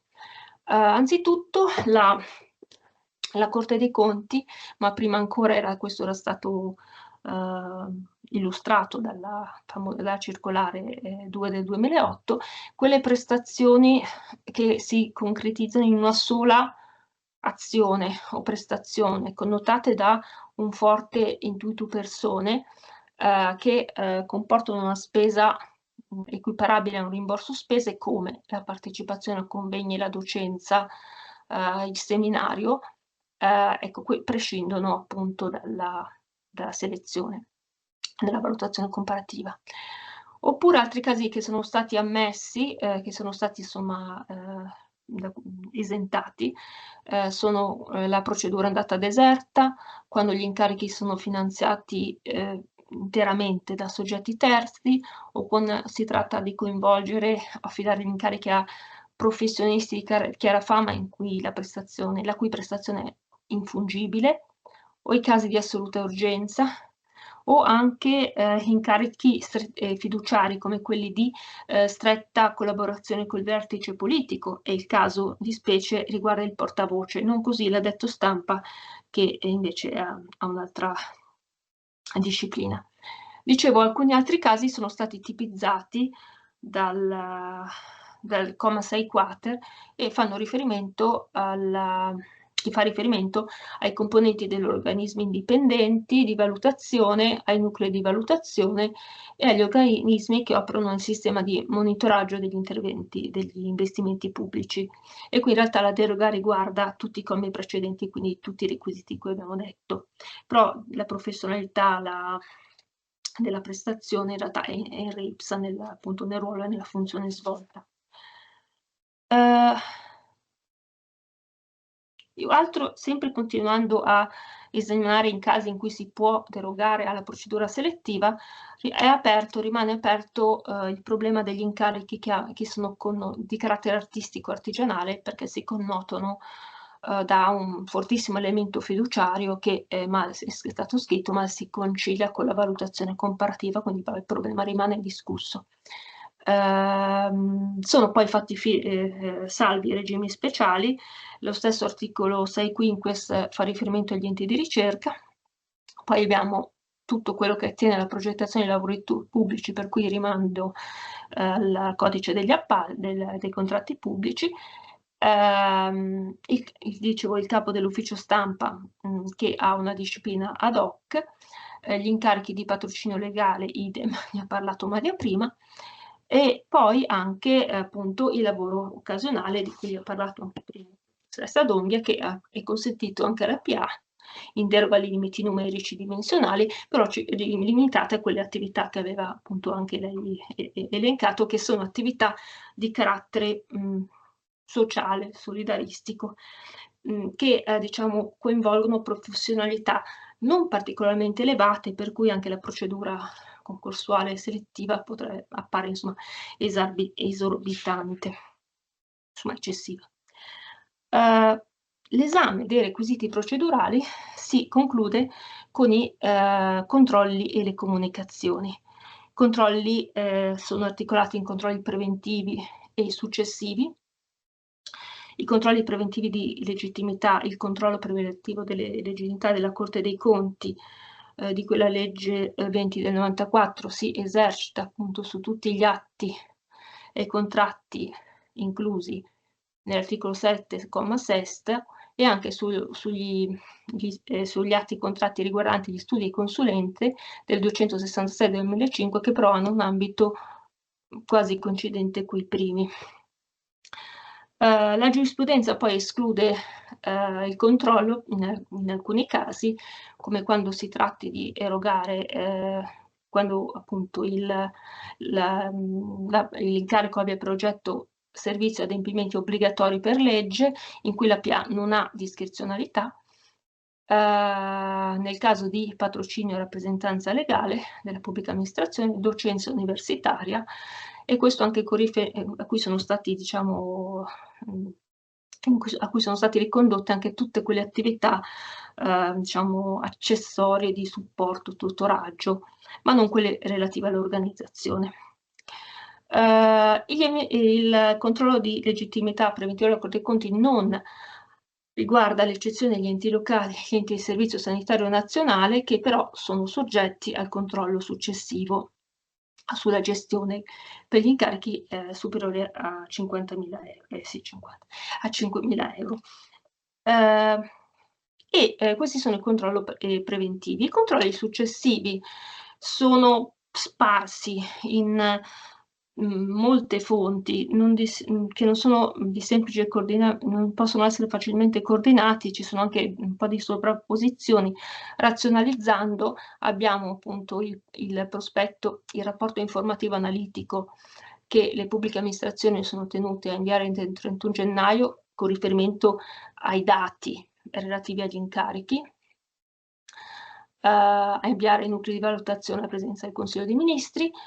Poi i dati che devono essere poi devono essere trasmessi al Dipartimento della Funzione Pubblica tempestivamente, i dati relativi a tutti gli incarichi conferiti e autorizzati. Questa norma infatti è inclusa nell'articolo 53,14 del TUPI, dove si parla di incarichi anche dipendenti, incompatibilità eccetera, quindi i dati di tutti gli incarichi anche ai dipendenti vanno trasmessi. E poi quindi anche gli incarichi interni, diciamo.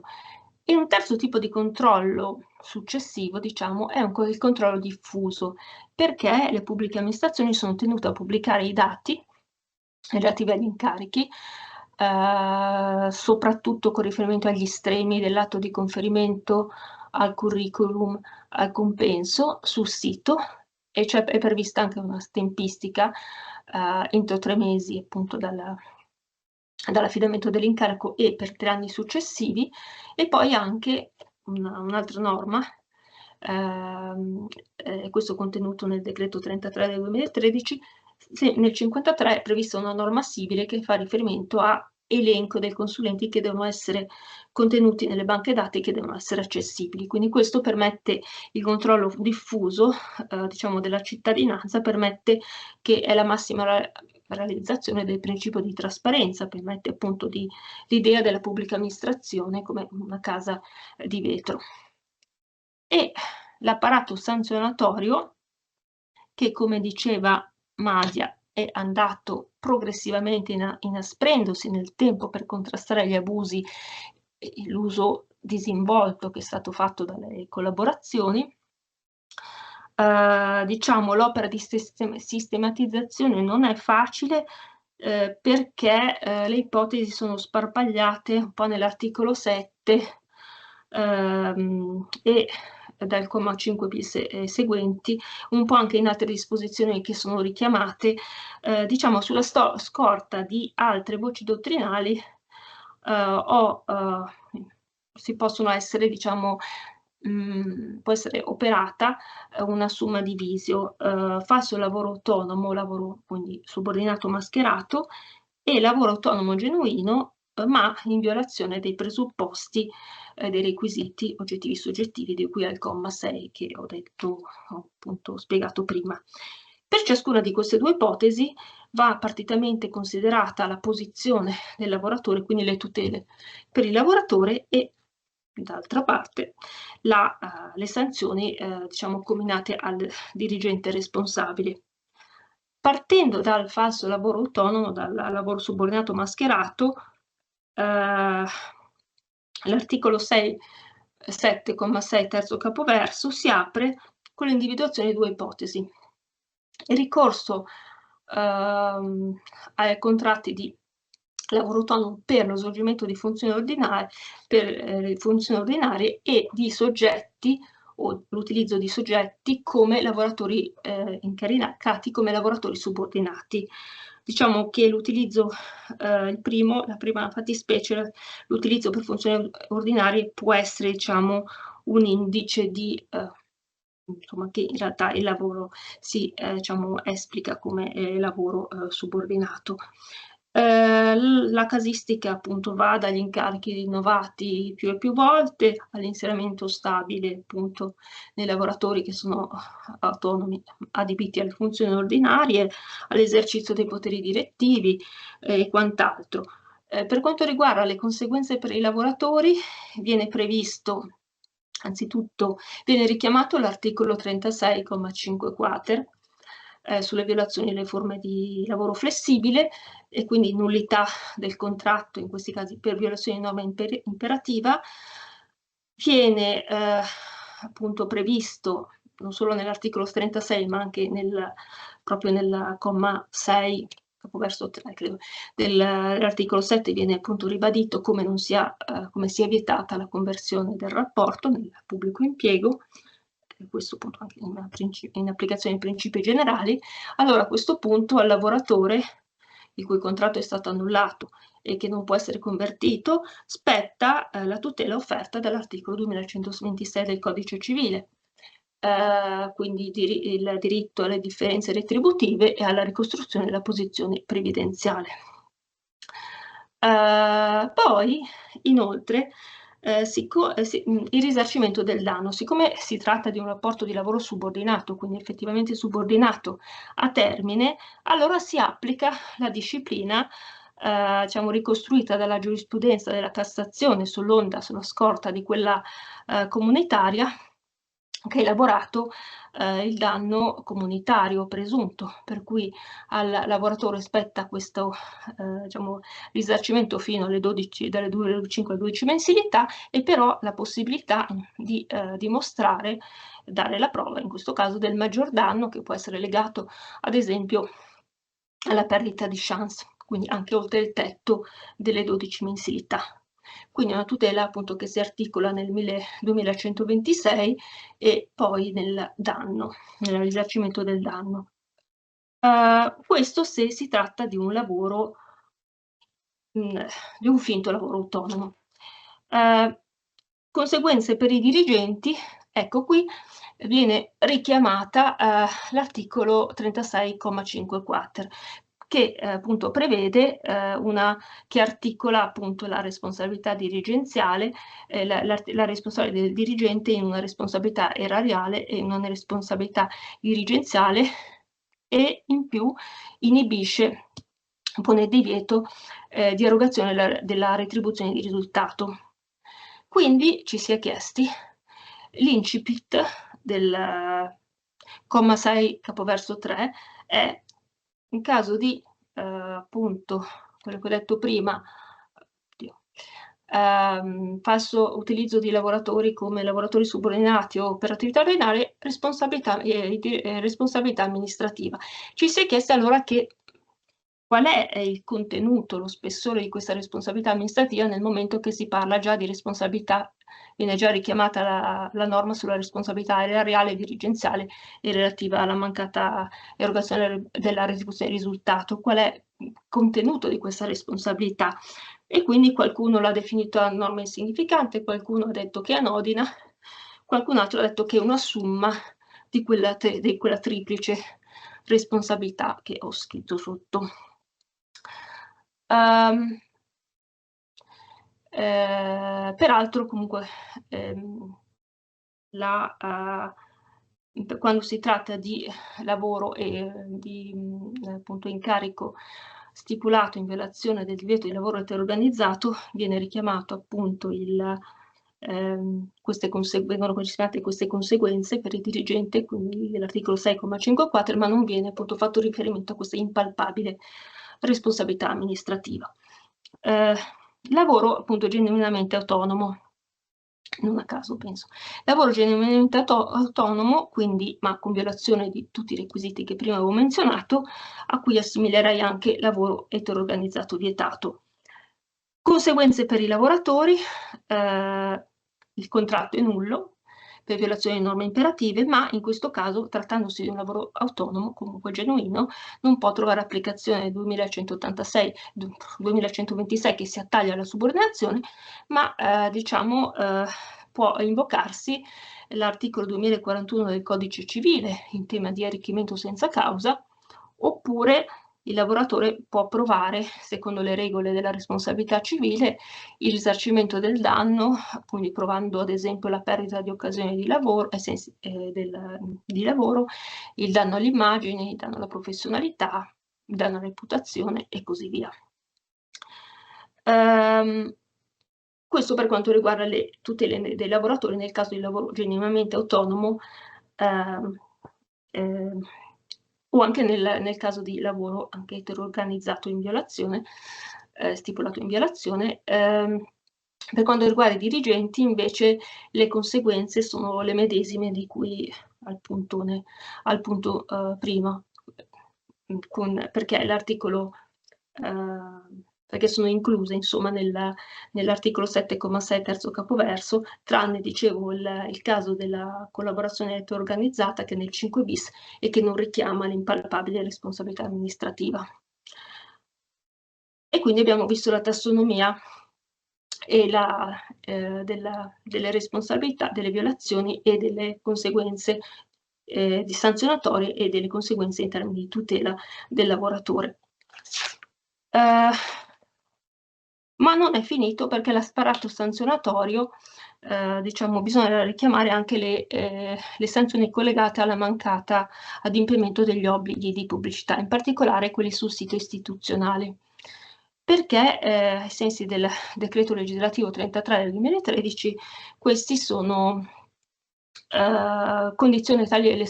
questi obblighi sono condizioni di efficacia degli atti di conferimento, ma anche del pagamento del compenso.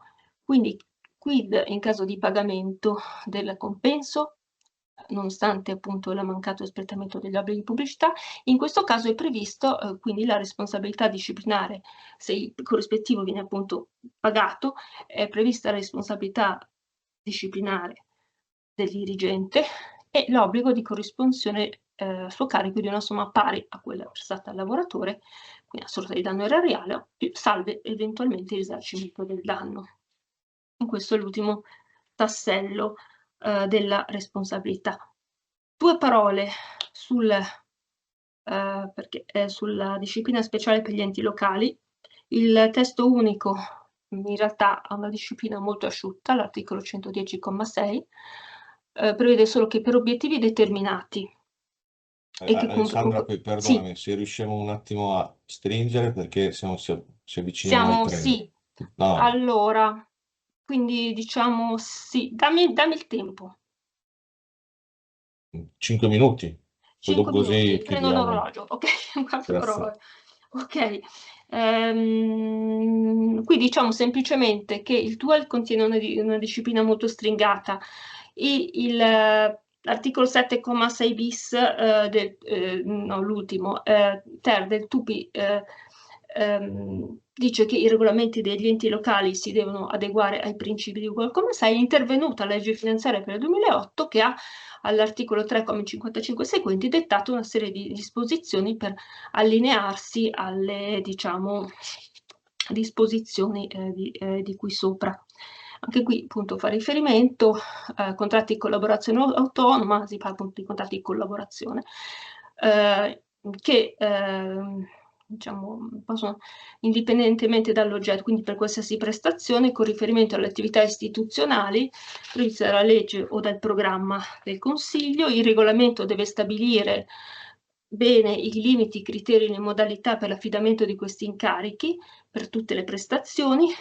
La Corte Costituzionale però ha ritenuto che l'ente locale possa introdurre, derogare con dei criteri selettivi adattati al caso concreto, purché siano però garantite la professionalità e la competenza del soggetto.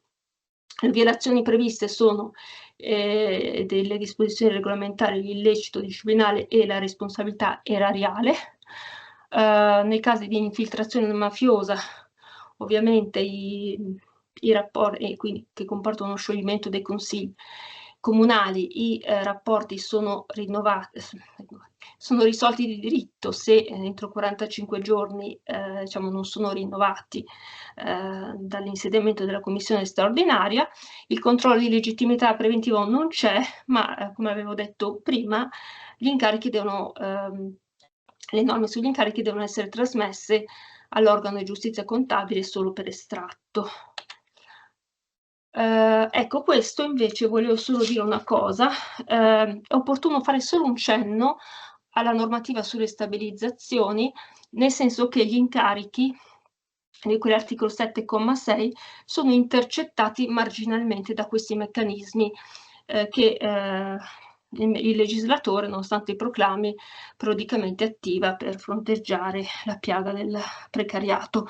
Diciamo che in realtà non si parla di tralasciamo appunto le stabilizzazioni relative ai contratti a termine. Per quanto riguarda i contratti flessibili, si parla appunto di contratti flessibili. Secondo l'interpretazione delle circolari della Conferenza dello Stato-Regione e anche di parte della dottrina, qui andrebbero inclusi anche gli incarichi ex articolo 7,6. Sono sinteticamente, abbiamo un meccanismo transitorio contenuto nella legge Madia, che per queste categorie di lavoratori flessibili prevede non una stabilizzazione ma un concorso riservato con una riserva del 50%, con diciamo, certi requisiti di purché abbiano maturato 3 anni di contratto anche non continuativo sugli ultimi 8, quindi hanno un concorso riservato, laddove appunto sappiamo che i lavoratori a termine di servizio hanno una stabilizzazione vera e propria. Di questo è stato scritto che appunto questa trattamento sfavorevole per questi lavoratori, è stato stigmatizzato. Per quanto riguarda il meccanismo a regime, è contenuto nel TUPI, nell'articolo 35, sul reclutamento come 3 bis, è previsto per i lavoratori flessibili un concorso per titoli e esami che valorizzi diciamo, con un punteggio l'esperienza e il bagaglio professionale maturato da questi lavoratori che abbiano maturato almeno 3 anni nell'amministrazione che emana il bando. Dicevo, appunto, ho fatto solo questo riferimento perché si ritiene che vadano ricondotti appunto anche gli incarichi di quell'articolo 7,6. L'ultimissima cosa che dico, che sono sul filo di lana, l'ultimissima cosa che dico, che avevo accennato, che il decreto PNRR contiene delle previsioni ad hoc sui contratti di collaborazione finalizzati all'attuazione del PNRR, per cui sono diciamo, istituiti degli elenchi presso il Dipartimento di professionisti da cui le PA attingono per il conferimento di questi contratti di collaborazione. Le esperienze e le modalità di selezione sono precisate in un apposito decreto e valorizzano le esperienze professionali, i titoli ulteriori a quello professionale, e le amministrazioni convocano da queste liste per un apposito colloquio selettivo. Quindi diciamo, la selezione, la procedura è un colloquio selettivo, e la peculiarità che dicevo prima è la durata. La durata che può eccedere i 36 mesi, purché non superi la durata del progetto, e non ovviamente il termine tombale per il PNRR, che è la fine del 2026. E questi contratti, altra peculiarità, possono essere rinnovati, oltre che prorogati, anche rinnovati per una durata diversa per quella iniziale e per non più di una volta, anche se in alcune amministrazioni come la sanità anche di più. E appunto devono indicare ovviamente a pena di nullità il progetto del PNRR a cui sono riferiti. Questa è appunto una peculiarità delle collaborazioni nel PNRR. Ho finito,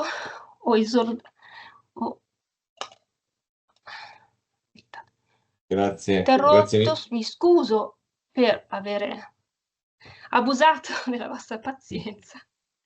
Grazie Alessandra, non so io che mi scuso di averti interrotto, però insomma i tempi purtroppo sono un po' tiranni. No, io ringrazio te, ringrazio Maglia Donghi e ringrazio Filippo Livelli, perché voglio dire, credo che sia emersa in maniera chiara la complessità del tema, ma credo che sia emersa in maniera altrettanto chiara la ricostruzione delle problematiche e anche alcune soluzioni specifiche, e quindi voglio dire, vi sono molto grato.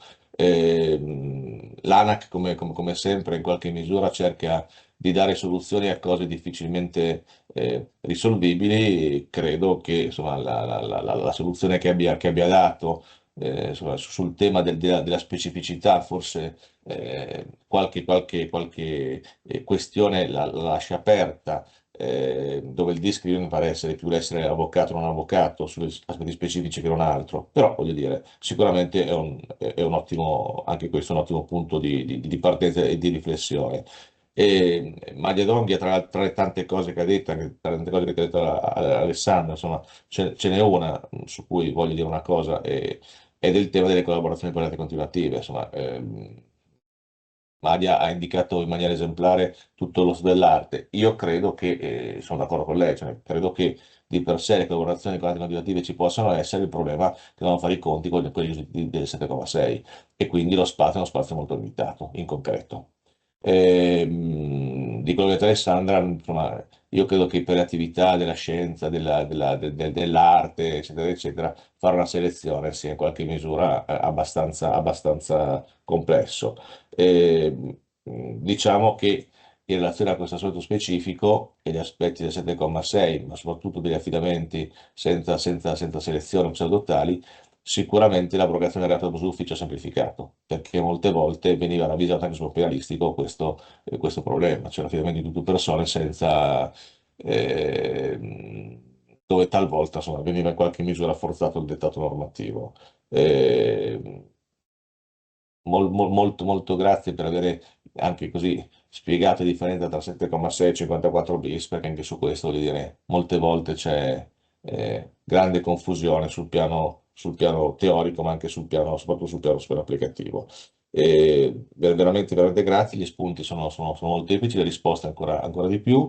E niente, io a questo punto vi ringrazio, lascio la parola alla collega Zilli e al collega Olivelli, non so se voglia dire due parole per le conclusioni della Zilli e per Filippo quello che ritiene. Grazie davvero a tutti. La parola al nostro ospite, il professor Olivelli.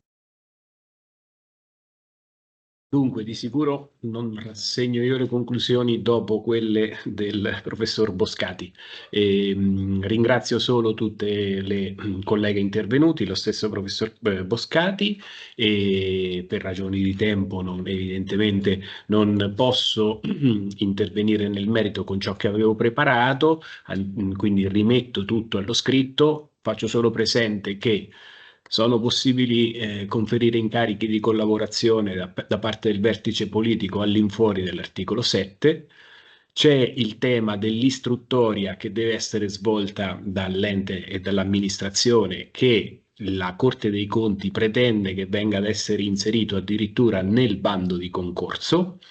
E il tema anche ultimo, che approfitto di studiare per una questione mia personale, degli incarichi gratuiti di collaborazione che a mio modesto avviso non possono invece essere conferiti per una serie di ragioni di carattere di principio e di regola che andrò evidentemente ad esplicitare. Detto questo, vi saluto e grazie dell'opportunità. Di nuovo grazie al professor Olivelli per l'organizzazione, alle nostre relatrici professoresse Donghi e Sartori. Il professor Olivelli ha subito lanciato il nostro prossimo volume, che già è in cottura, alle spalle del professor Boscati, volumi appena usciti, il trittico della serie Clip sul trattamento economico. Ci vediamo il 25 febbraio a Parma e ripartiamo con gli appalti. Grazie a tutte e a tutti. Buona serata.